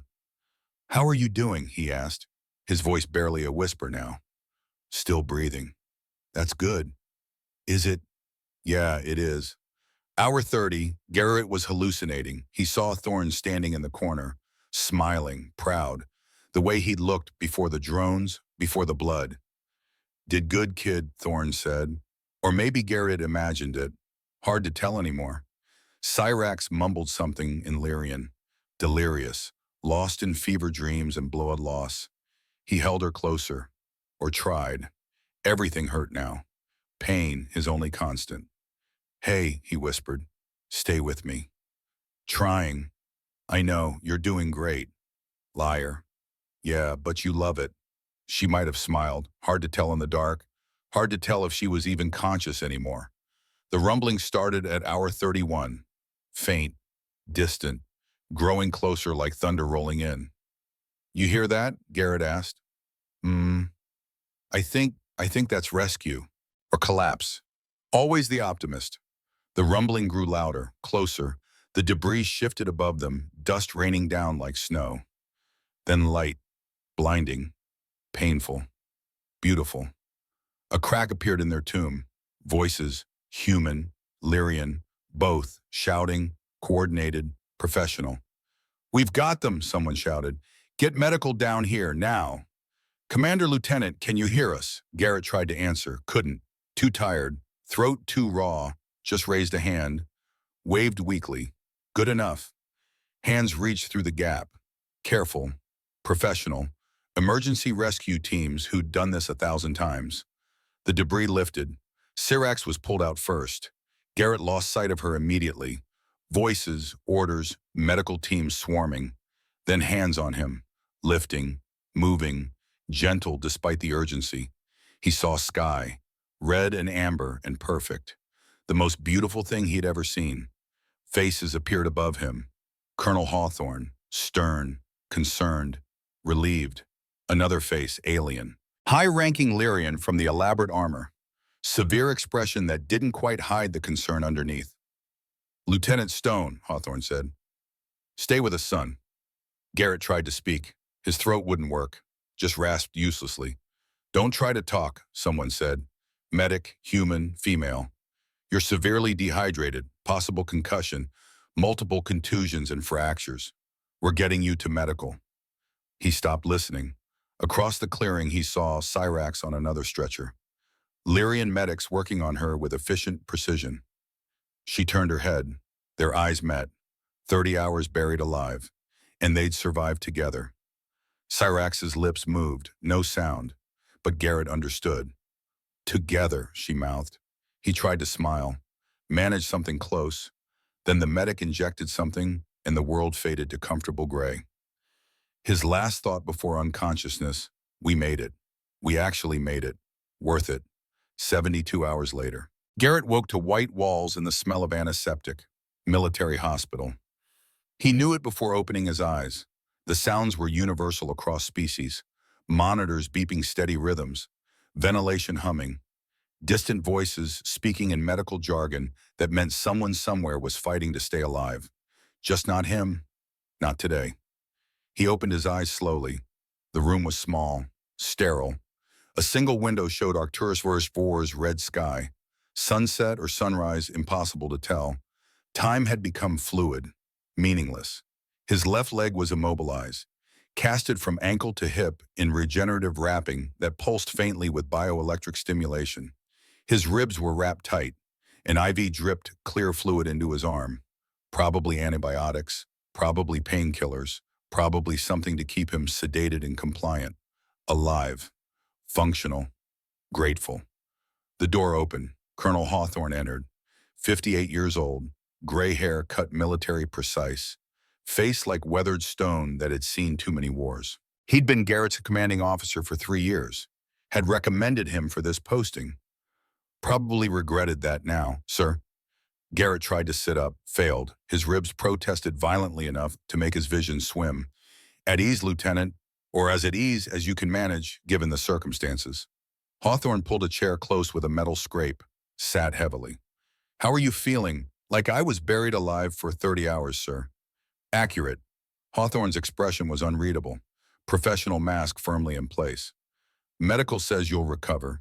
The leg will take time. Compound fracture. 3 breaks. Ribs are cracked but healing. Dehydration was severe but manageable with IV therapy. And Commander Cyrax, something flickered across Hawthorne's face. Too fast to identify. Being treated by Lyrian medical staff. Separately. The word hung between them like a guillotine blade. Separately. Sir, we need to talk, Lieutenant, officially. Hawthorne leaned forward, hands clasped. Officer posture for delivering bad news. What happened down there in that chamber? Garrett chose his words carefully. We discovered an ancient automated defense system. Alien technology. It had taken control of our drones and was preparing to target all settlements on Arcturus 4, human and Lyrian both. We destroyed it. Prevented planetary genocide. And you destroyed it how? Electromagnetic pulse cascade, modified proximity mines. Placed strategically around the central processing core. Together with Commander Shrax. Yes, sir. Together. Together. Hawthorne repeated the word like it tasted strange. Like it meant more than tactical cooperation. You were alone with an alien officer for 33 hours. Buried together. Wounded together. Dependent on each other for survival. We were surviving together, sir. Is that all? Garrett met his colonel's eyes. What are you really asking, sir? Hawthorne stood, moved to the window, hands clasped behind his back in parade rest, the stance of a man about to deliver a verdict. There are rumors, he said quietly, staring at the red sky. Witnesses report unusual closeness between you and the Lyrian commander. Physical contact beyond tactical necessity. Emotional intimacy inappropriate for officers of allied but separate forces. We saved each other's lives multiple times. That's not what I'm talking about, and you know it. Hawthorne turned. His expression was stone. Did you engage in a romantic or sexual relationship with Commander Cyrax? The direct question hit like a punch. Garrett thought about lying, considered it seriously, but Thorne's voice whispered in his memory. Captain Thorne, who died following his conscience instead of his orders. Tell the truth, even when it hurts, especially when it hurts. She kissed me, Garrett said, in the chamber, before the final assault, when we thought we were going to die. Hawthorne's shoulders tensed. And I kissed her back, Garrett continued, meeting his CO's eyes, refusing to look away. Because we thought we had minutes left. And because I wanted to, because in 3 days she went from being an arrogant alien I couldn't stand to someone He paused, searching for words that wouldn't get him court-martialed. Someone I care about deeply. Care about, Hawthorne turned fully. His expression was carved granite. Do you understand the political implications of what you're describing? Sir, with respect, I don't care about politics. I care about the fact that we stopped a planetary genocide. I care that 47 of my people are dead, and I'm alive because a Lyrian commander I was supposed to view as a potential enemy fought beside me like we were the same species. No one is questioning your success, Lieutenant. Hawthorne's voice dropped. Dangerous. We're questioning your judgment. Your personal life becomes a political minefield when it involves an alien officer from a species we barely trust. The Lyrians are our allies, sir. On paper. In reality, Hawthorne shook his head.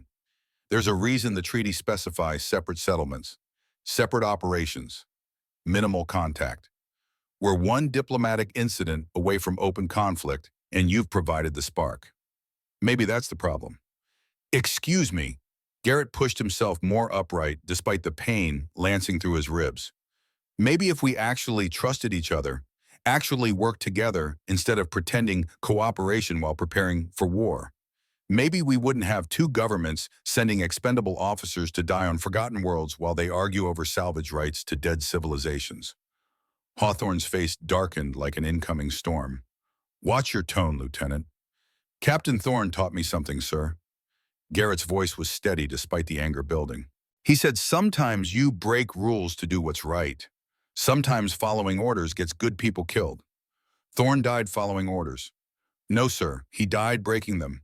He was ordered to evacuate. Standard protocol for reactor core breach. He stayed to save me instead. Died so I could live. And every day since I've asked myself if I'm worth what he paid. The words landed like artillery shells. Hawthorne looked away. I know what you're thinking, Garrett continued, voice softer now, that I'm compromised, that my feelings for Commander Cyrax cloud my judgment.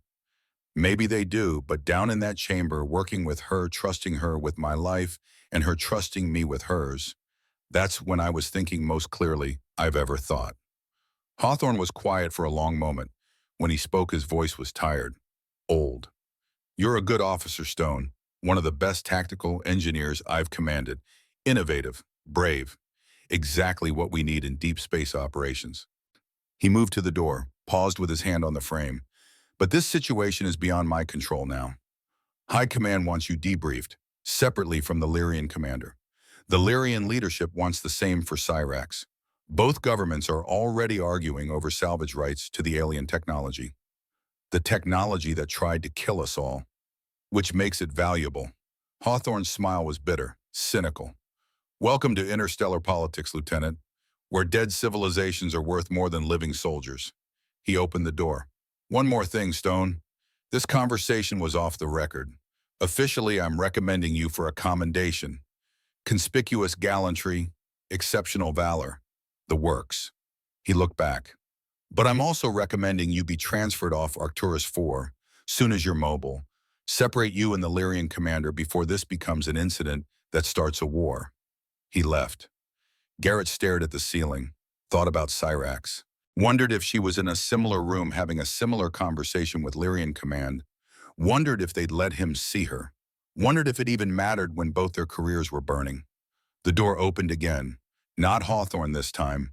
A Lyrian female entered, medic from the markings, Alara. He recognized her from the bunker, from the chamber, Kelvin's daughter. She glanced at the hallway, then moved quickly to his bedside with practiced efficiency. Lieutenant Stone, she whispered, Lyrian accent thick but understandable. I have a message. From Commander Cyrax, she asked me to tell you, garden, midnight, don't be late. Garrett's heart rate spiked. The monitor beeped faster, betraying him. Alara smiled slightly. Your human physiology is very expressive, betrays emotion easily. Can I even walk?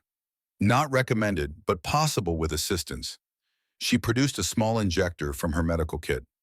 This will help with pain, neural blocker. 4 hours of mobility. Then you'll crash hard, very hard. Why are you helping? You could lose your position, face disciplinary action. Alara's expression turned serious, eyes hard. Because my father, Kelvin, his last transmission, spoke of you, said you were worthy of the commander, that you fought like a warrior despite being human. That meant something. I'm sorry for your loss. He was a good man. He was a great man. She blinked back tears, blue and luminescent. Don't be sorry. Be worth it. Make his sacrifice mean something. She pressed the injector into his hand. Midnight, the synthetic garden near the eastern barracks. Don't disappoint her. She left as quickly as she'd come, silent as smoke. Garrett looked at the injector, looked at the monitors tracking his failing body, at his broken leg, at the IV keeping him hydrated. Thought about Cyrax. No question, really. He'd be there. Elsewhere. Lyrian Medical Facility. Cyrax lay on a biobed designed for Lyrian physiology. The cellular regeneration field hummed around her, knitting torn muscle and shattered bone at the molecular level. Advanced medicine. Expensive. Reserved for officers. It hurt. Good. Pain meant healing. Pain meant alive. High Commander Vorath stood at the foot of her bed like a judge at sentencing. 60 cycles old, silver armor polished to mirror brightness, face carved from disapproval and political calculation. Commander Cyrax, he said, each word precise, cold, measured for maximum impact. Your report is incomplete. I provided all tactically relevant information, sir. You omitted certain personal details. Cyrax met his gaze without flinching, such as your relationship with the human officer. Lieutenant Stone and I worked effectively together. Our cooperation prevented planetary extinction. I believe that's in the report. Page 3, paragraph 2. Witnesses report physical intimacy beyond tactical necessity. Witnesses report survival, sir. Nothing more. Vorath's eyes narrowed dangerously. Do not play word games with me, Cyrax. I reviewed the Cygnus Void Int files. I know your judgment has been questionable in the past. The accusation stung, designed to. Vorath was a political operator, knew exactly where to cut. Cygnus was following doctrine, sir. Cyrax's voice remained steady, professional. Quarantine protocol demanded elimination of compromised biological assets, and yet 17,000 died under your command, your orders, your responsibility. 17,000 were already dead, sir. Their bodies just hadn't stopped moving yet. The neural corruption was complete, irreversible. The matriarchy disagreed with your assessment. They sent you here as punishment, a chance for quiet redemption or quiet death. Vorath leaned closer, intimidating despite her injuries. Instead, you've created a diplomatic incident that threatens the entire alliance. I've created an operational success that saved both our species from extinction. With a human, the word dripped contempt. A species barely capable of interstellar travel, tactically inferior, emotionally compromised, physically weak. That human saved my life, twice, while your response time left an entire outpost to die for 3 days.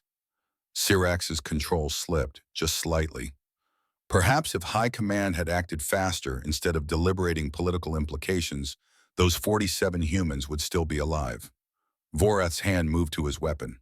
Instinct, threat, political calculation. Cyrax didn't flinch, didn't back down. You overstepped, Commander. Dangerously. I speak truth, High Commander. Something Lyrian leadership seems to have forgotten in favor of political maneuvering and species superiority doctrine. Silence. Dangerous. Vorath's fingers drummed against his weapon grip in a rhythm that suggested barely controlled violence. Then he smiled. Cold. Political. Predatory. Your service record prior to Cygnus was exemplary. Your tactical innovations are still studied at the War Academy. You were being groomed for high command yourself, a rising star in the matriarchy. He paused. Let that sink in. And then you showed mercy, like your mother. The mention of her mother struck deep, intentional. Cyrax's hands clenched beneath the regeneration field. Your mother's exile taught you nothing, it seems, Voreth continued, twisting the knife.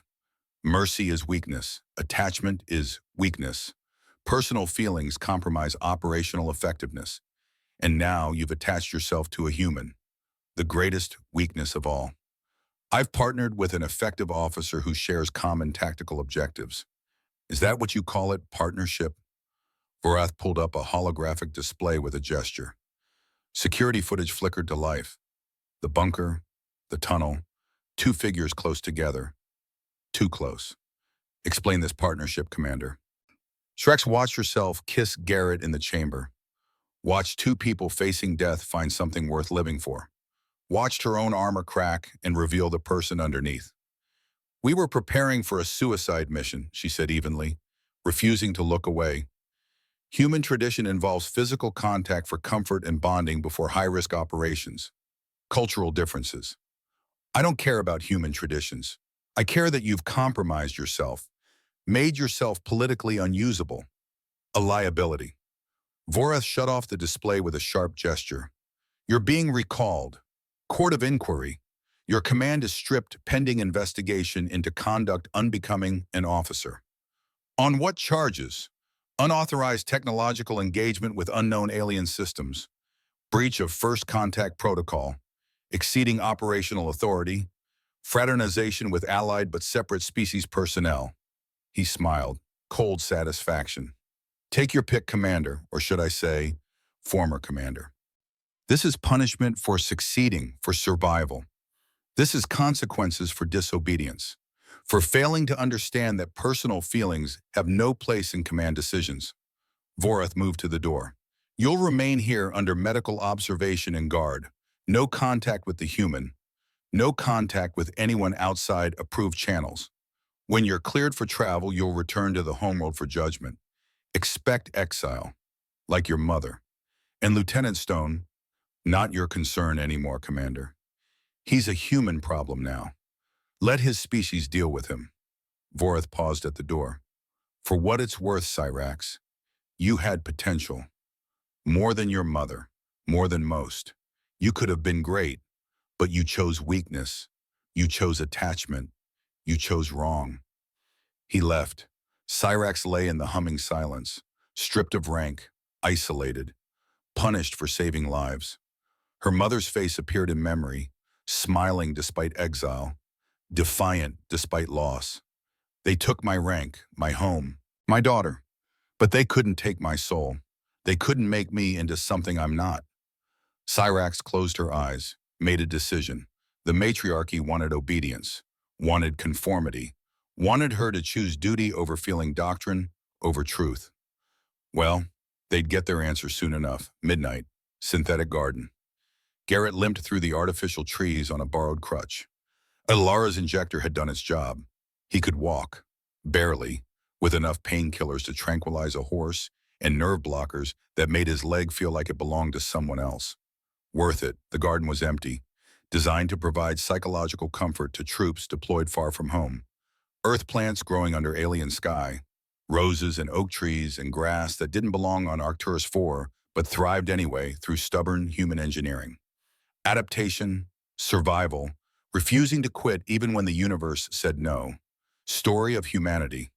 Cyrax waited by a fountain, not in armor, not in uniform, just simple clothes. Dark fabric that made her blue skin seem to glow in the artificial moonlight. Hair down for the first time he'd seen, silver white cascading over her shoulders. Beautiful. She turned when she heard his approach, her face transformed. Relief, joy, something deeper he didn't have words for. You came, she said. You doubted. They told me you were forbidden contact, that your command was transferring you off-world. They told me the same about you. Garrett stopped a meter away, close enough to see her clearly, far enough to maintain propriety if anyone was watching. Probably were. Seems we're both good at ignoring orders when it matters. Cyrax smiled, sad, beautiful. I've been relieved of command, pending court of inquiry on the homeworld. Fraternization charges, conduct unbecoming, the works. I'm facing court-martial, unauthorized operations, compromising relations with allied forces, Basically everything short of treason. Fraternization. Duh, she tested the word. Is that what they call what we did? According to Hawthorne, yes. And according to you, Garrett looked at her. Really looked. This woman who'd been his enemy, his partner, his salvation, this warrior who'd chosen him despite every rule, every doctrine, every logical reason not to. According to me, he said quietly, we survived together. We fought together. We trusted each other when trust was impossible. We saved each other more times than I can count. And somewhere in that chaos, he paused, finding courage. I fell in love with you. Syrax's eyes widened. Fell in love. Human expression. Means my heart chose you before my brain caught up. Means I'd rather face court-martial than pretend you don't matter. Means, I know what it means. She stepped closer. Close enough to touch. Lyrians have a similar concept. We call it soul recognition. The moment you meet someone and your essence recognizes theirs, like coming home to a place you've never been. Is that what this is? I don't know. I've never felt it before. Her hand found his, warm, certain, right. But Garrett, when we were buried, when I thought we'd die in that darkness, the only comfort I had was your presence, your voice, your ridiculous human optimism that we'd survive against all logic. Not so ridiculous. We survived. We did. She squeezed his hand. And now they want to pull us apart, punish us for succeeding, for daring to care about someone from the wrong species. Let them try. You don't understand. Her voice cracked. Vorath has stripped my rank. My career is over. I'll face court of inquiry, probably exile like my mother. And your colonel clearly wants you separated from me. Transferred. Made into a cautionary tale about fraternization. Then we both have nothing left to lose. Syrax looked at him, confused. What are you saying? I'm saying screw politics. Screw careers built on conformity. Screw two governments more interested in salvage rights and species purity than the people who saved their settlements. He pulled her closer, both hands now, committed. I'm saying I choose you, right now, right here. Consequences be damned. Garrett, you told me in that tomb, you chose me. Did you mean it? Yes, but no buts, no political calculations, no career considerations. Just yes or no. Simple. Do you choose me? Her violet eyes searched his face, looking for certainty, for strength, for something worth the cost, finding all three. Yes, she breathed. I choose you. He kissed her then, properly, not desperate, not hurried, just certain, just real. Her arms wrapped around him, careful of his injuries, his hands tangled in her silver hair, finally free to explore what he'd wanted to touch since that first moment in the tunnel. They stood like that in the false moonlight, two broken pieces that had found each other in the dark. Two people who'd learned that different didn't mean enemy. When they finally broke apart, Syrax rested her forehead against his. What do we do now? She whispered. Now, Garrett smiled. Now we save everyone, again. The next morning, emergency alert. The alarms woke the entire compound. Garrett was already awake, had been for hours, planning, thinking, engineering solutions to political problems. His door burst open. Military police. 3 of them. Weapons drawn but lowered. Lieutenant Stone, you're ordered to report to command immediately. Emergency situation. What's happening? Unidentified Wastel, approaching Arcturus 4, ETA 43 minutes. All senior personnel to the command center. Now. Garrett's blood went cold. The signal. The Nexus must have sent a signal before they destroyed it. Called for backup. Called for reinforcements. Called its makers home. I need to speak with Colonel Hawthorne. He's waiting. Move, Lieutenant. They escorted him through the compound. Everyone was mobilizing, running, shouting, weapons being distributed like candy. The organized chaos of military forces preparing for war. The command center was controlled chaos. Screens everywhere showing tactical data.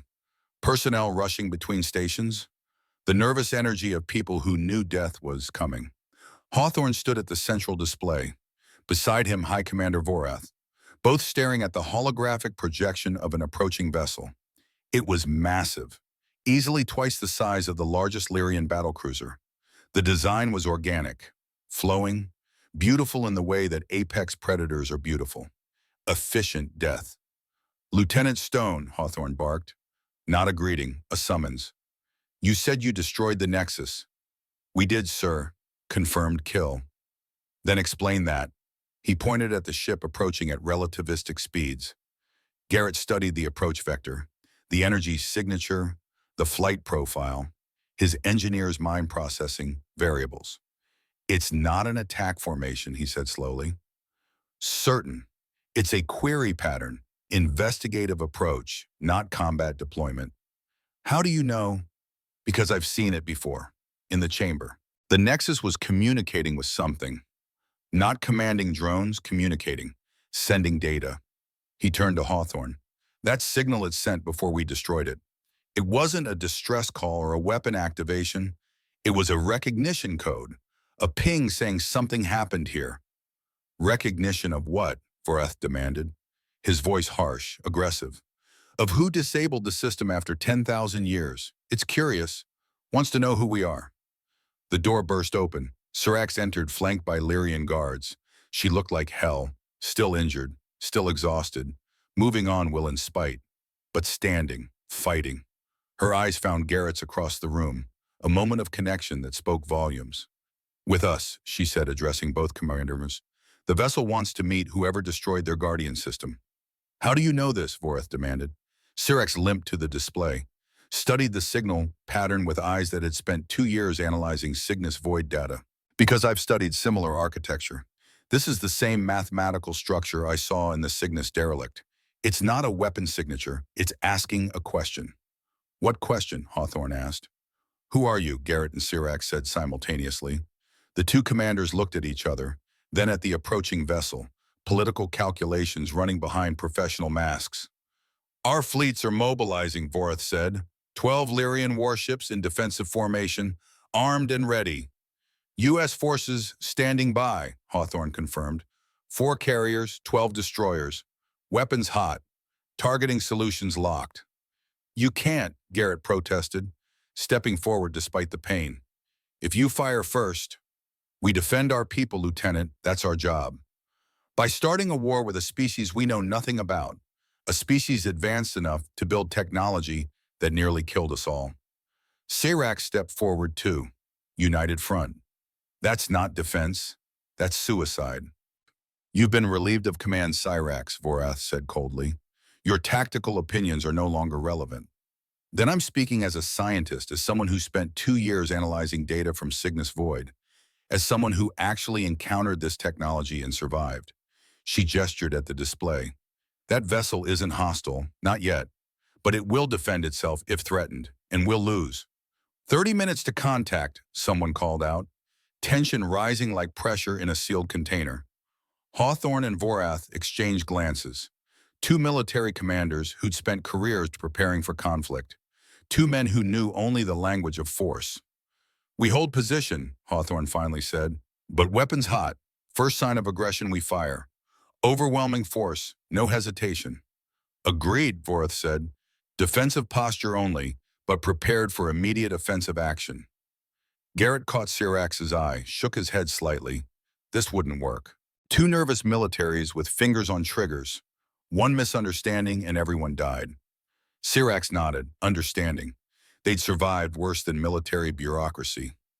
Sir, she said to Voreth, I request permission to attempt communication with the vessel.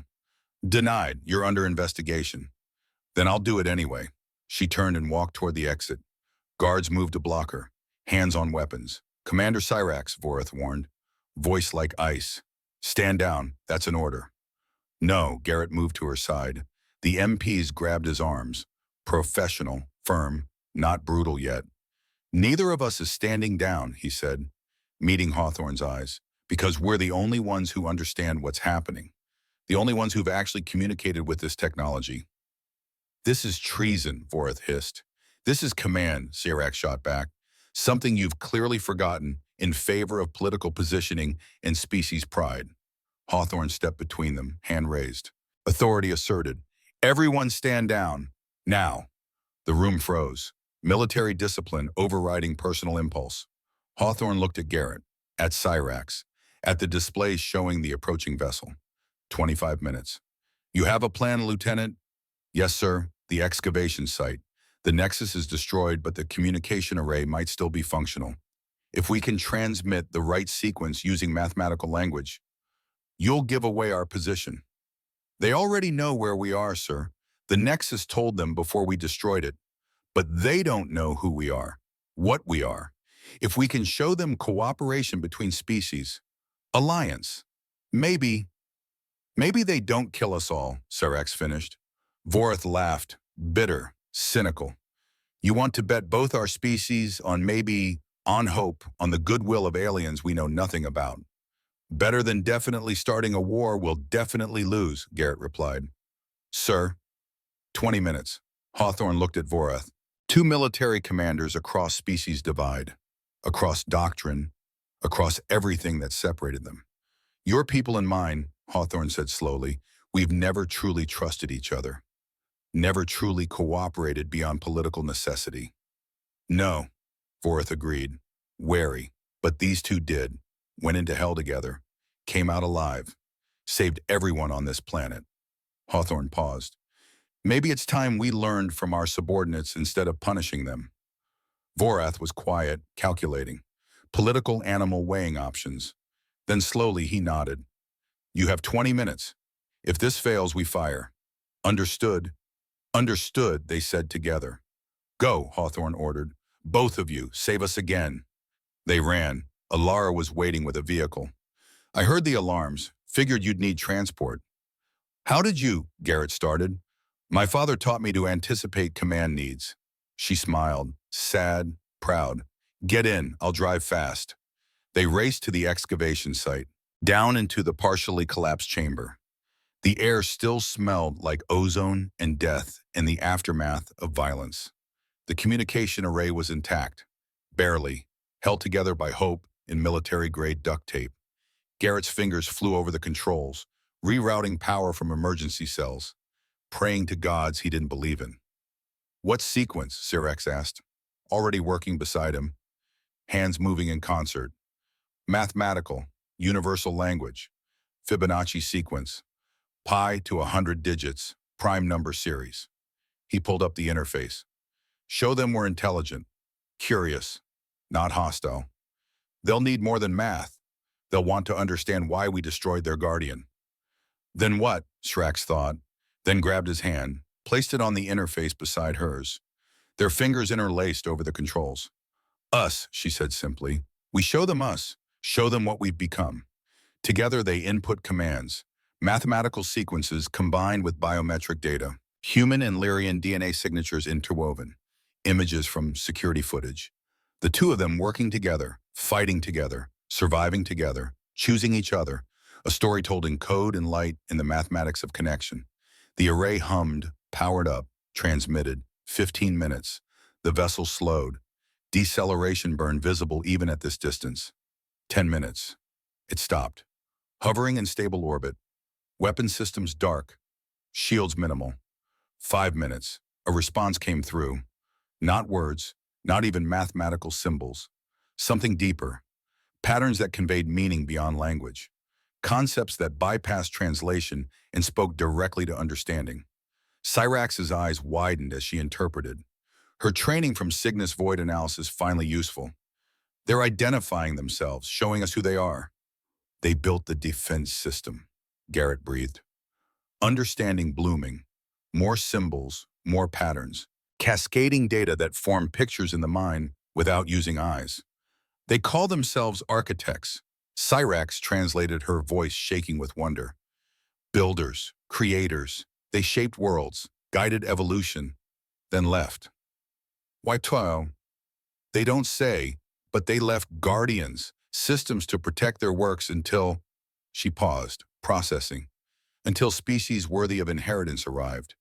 And the guardian attacked us. Because we weren't ready, weren't unified, two species competing instead of cooperating. Cyrax looked at him. But now, new symbols appeared, questions forming in their minds without words. They want to meet us, Garrett said. Certain. The two who were at the core, who disabled the Guardian together. Us. Us. They looked at each other, the weight of first contact settling on their shoulders. Well, Garrett said with a crooked smile, can't be worse than being buried alive. Syrax almost smiled back. Famous last words, Lieutenant. The transmission came through to command. Garrett and Syrax patched it through on the array. Sirs, Garrett said into the comm, the vessel has made contact. They're requesting a meeting, specifically with Commander Syrax and myself. Face-to-face, representatives only. Absolutely not, Vorath said immediately. Automatic refusal. Hawthorne hesitated. What do they want? To understand us, to evaluate us, to... Syrax paused, interpreting more data. To offer mediation, technology exchange. A path forward if we prove worthy. Worthy of what? Of their legacy, of the worlds they shaped and left behind. Silence on the comm, seconds ticking. Then Hawthorne, do you trust them? Garrett thought about it, honest consideration. No, sir, I don't trust anyone who judges species worthiness, but I trust that not talking to them guarantees war, and talking at least gives us a chance. More silence, political calculations running in real time. Very well, Vorath said finally, resignation in his voice. They're sending a shuttle, small, appears unarmed, landing at your position in 3 minutes. We're going, Syrax said, not asking permission. Yes, Hawthorne replied. You are. And Lieutenant Commander, don't start a war, but don't surrender humanity either. Show them what we are, what we can be. Understood, sir. The shuttle descended. Organic design, pulsing with soft light that seemed alive. Beautiful and terrifying in equal measure. Garrett and Syrax stood together, hands clasped, facing the unknown. Ready, she asked. Not even a little bit. Good, me neither. The shuttle door opened. They walked toward first contact. The architect vessel. The interior defied description, space that seemed to shift and flow around them. Organic but not living. Technological but not mechanical. Something that existed in the space between categories. 3 figures waited in what might have been a meeting chamber or might have been something else entirely. The architects. They were ethereal, semi-transparent, blue-white luminescence that pulsed gently with internal light. Humanoid in the broadest sense, but fundamentally other. Something older, something that had evolved past biology into pure information-given form. Beautiful, terrible, ancient beyond comprehension. They communicated through patterns that appeared directly in consciousness. Not telepathy, something else. Mathematical concepts that bypass language and form meaning directly in the mind. Syrax interpreted her Cygnus training, allowing her to parse the alien mathematics into concepts humans could grasp. You destroyed our guardian, the patterns conveyed. Statement without anger. Just fact. It was killing innocence. Garrett replied, hoping they could understand standard English, or at least intent. Both our species, we had no choice. You are separate species. The patterns pulsed with something like curiosity.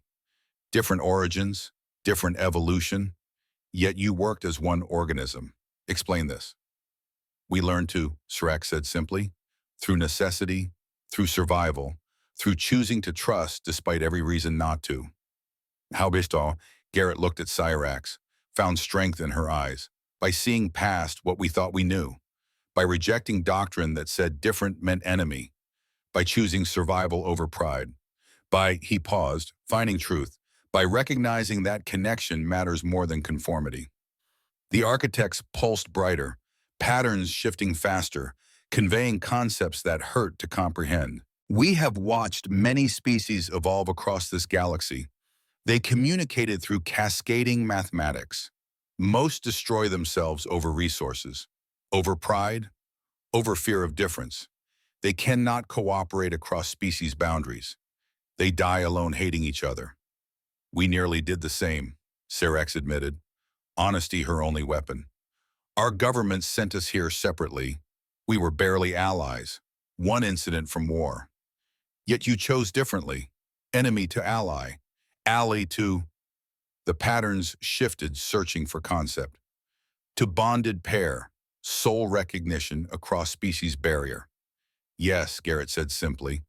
The architects conferred among themselves, light pulsing in complex patterns that formed equations describing emotions Garrett couldn't name.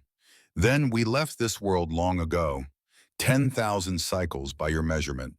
The Guardian was meant to preserve it, nurture it, prepare it for our return, or for worthy successors. We didn't know, Sirax explained. Our governments told us it was uninhabited, free for colonization. Your governments did not search deeply enough, or did not care to find truth when lies served better. The architect's light dimmed slightly. Sadness, maybe. We returned because the Guardian called, signaled that something had changed. We expected enemies, invaders to be eliminated, species proving themselves unworthy. But, Garrett prompted, but we found cooperation, unity across species boundaries that should divide. Two individuals from separate evolution choosing connection over competition. This is rare, precious, the foundation of civilizations that transcend biology. What are you offering? Sirex asked directly. Military training cutting through wonder. The patterns bloomed larger, brighter, concepts forming pictures in their minds. A choice. This world can be contested, fought over, destroyed by the politics and pride your governments currently demonstrate. Or, the light pulsed with something like hope. It can become something new.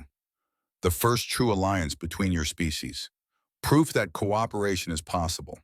A symbol for others to follow. Joint colony, Garrett said, understanding. Shared resources, shared defense, shared future. With our mediation, our technology, our guidance when requested. If you prove cooperation is sustainable beyond individual connection, and if we fail, Sirax asked, then the experiment ends. The Guardian reactivates. This world is sealed until species more worthy arrive. The threat was clear. So was the opportunity. Garrett and Sirax looked at each other, entire futures hanging in the balance.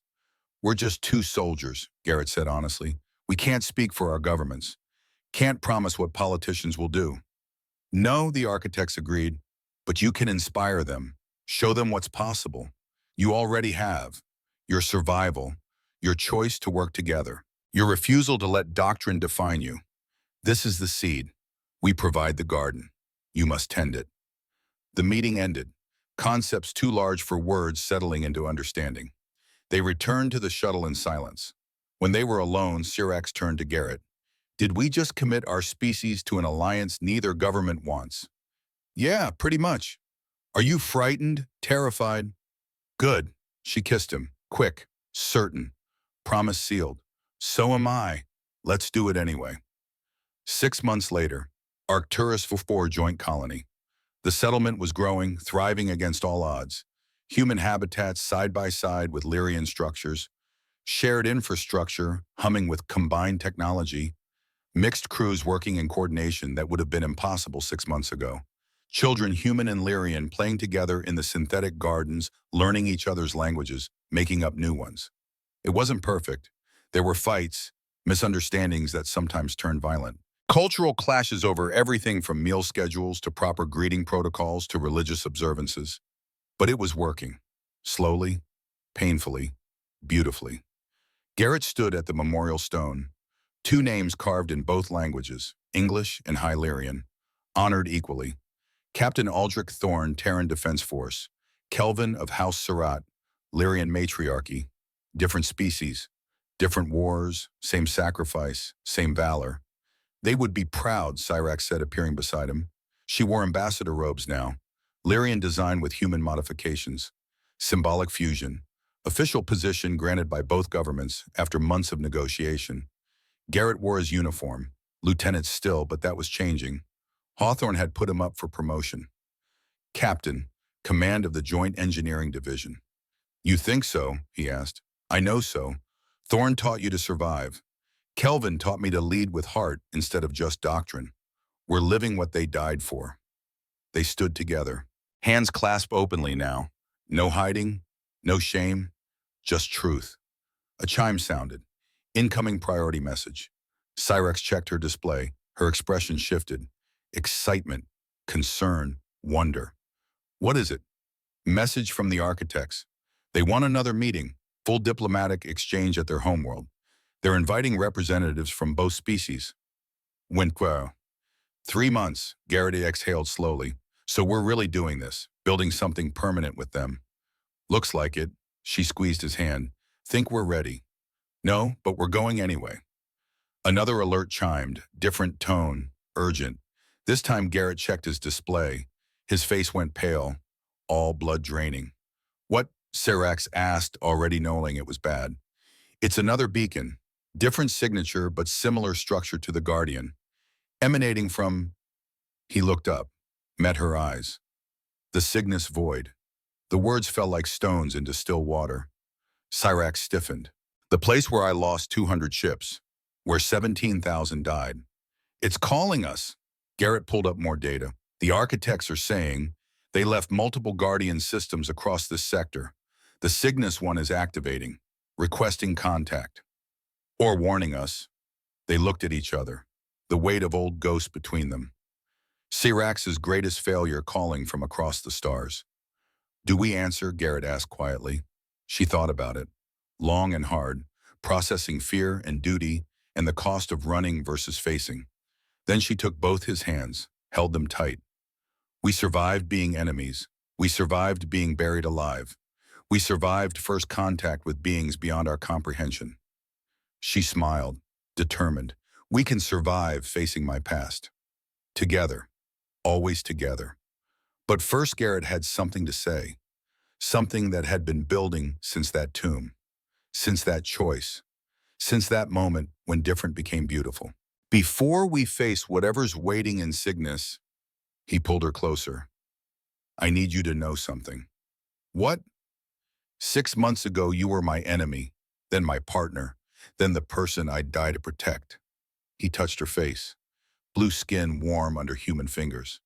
Now you're the reason I wake up, the reason I fight, the reason I believe humanity and Lyrians can build something better than our governments dreamed.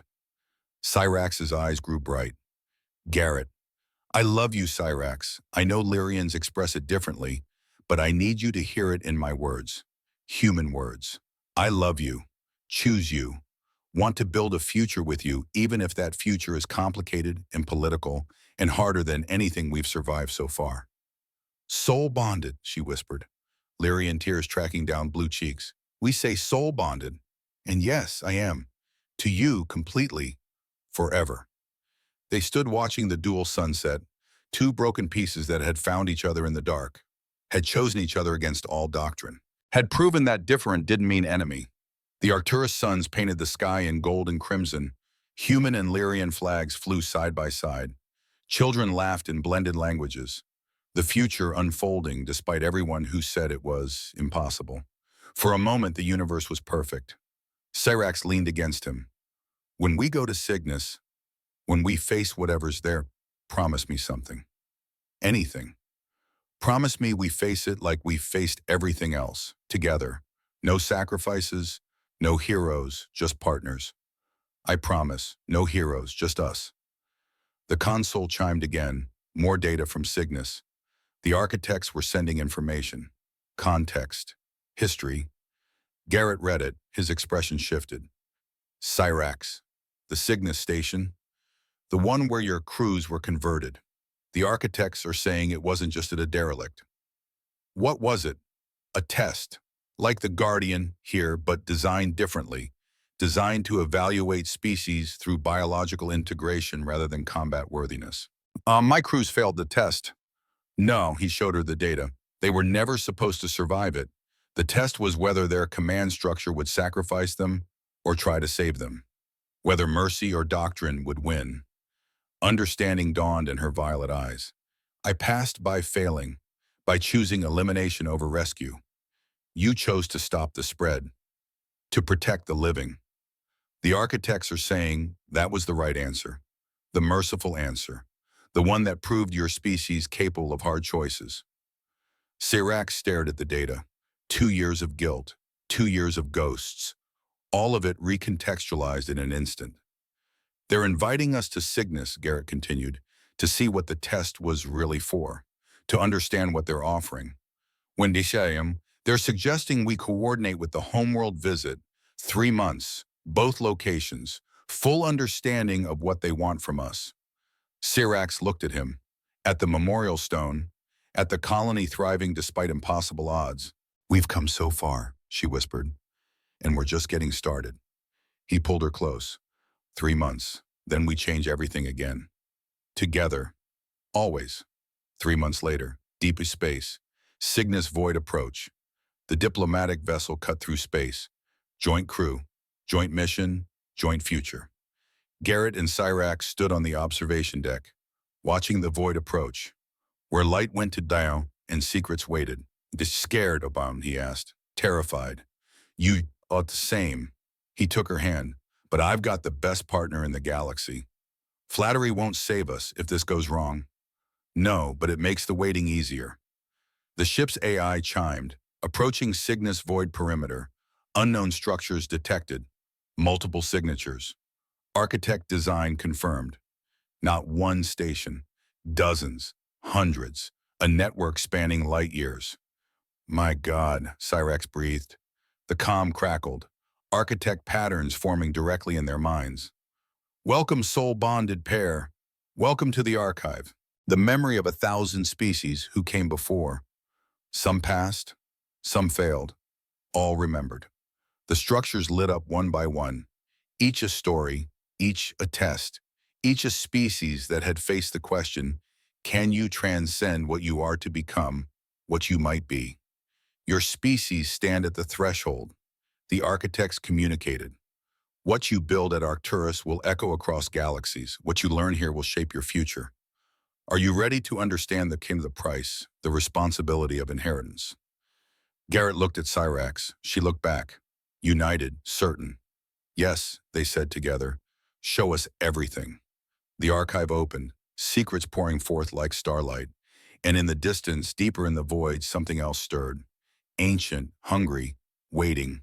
A display appeared, warning in mathematical language that needed no translation. Protocol harvest.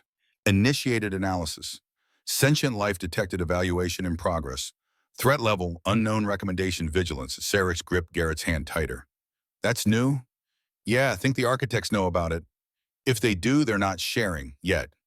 Garrett pulled up tactical displays, scanning deeper into the void. Multiple contacts, moving with purpose, converging on their position. Not architect design. Something else. Something older. Something that had been waiting for prey. We should warn command, Syrax said. Already done, but they're 3 days away, at best. So we're on our own. For now, and he smiled despite the fear. At least we're good at that. She laughed, real laughter, the sound he'd learned to love above all others. Together then, one more time. Together, always. The unknown contacts drew closer. The architects remained silent. And somewhere in the dark between stars, something ancient remembered how to hunt. But Garrett Stone and Syrax of House Surratt had faced impossible odds before, had survived when survival seemed impossible, had chosen each other when everything said they were wrong. They'd do it again, together, because that's what love meant across the stars. Not the absence of fear, but the choice to face it hand in hand. Not the promise of safety, but the certainty that whatever came, they wouldn't face it alone. The harvest was coming, but so were they. And they'd show the universe what happened when two species learned to see each other not as different, but as necessary. Not as weakness, but as strength. Not as enemy, but as everything.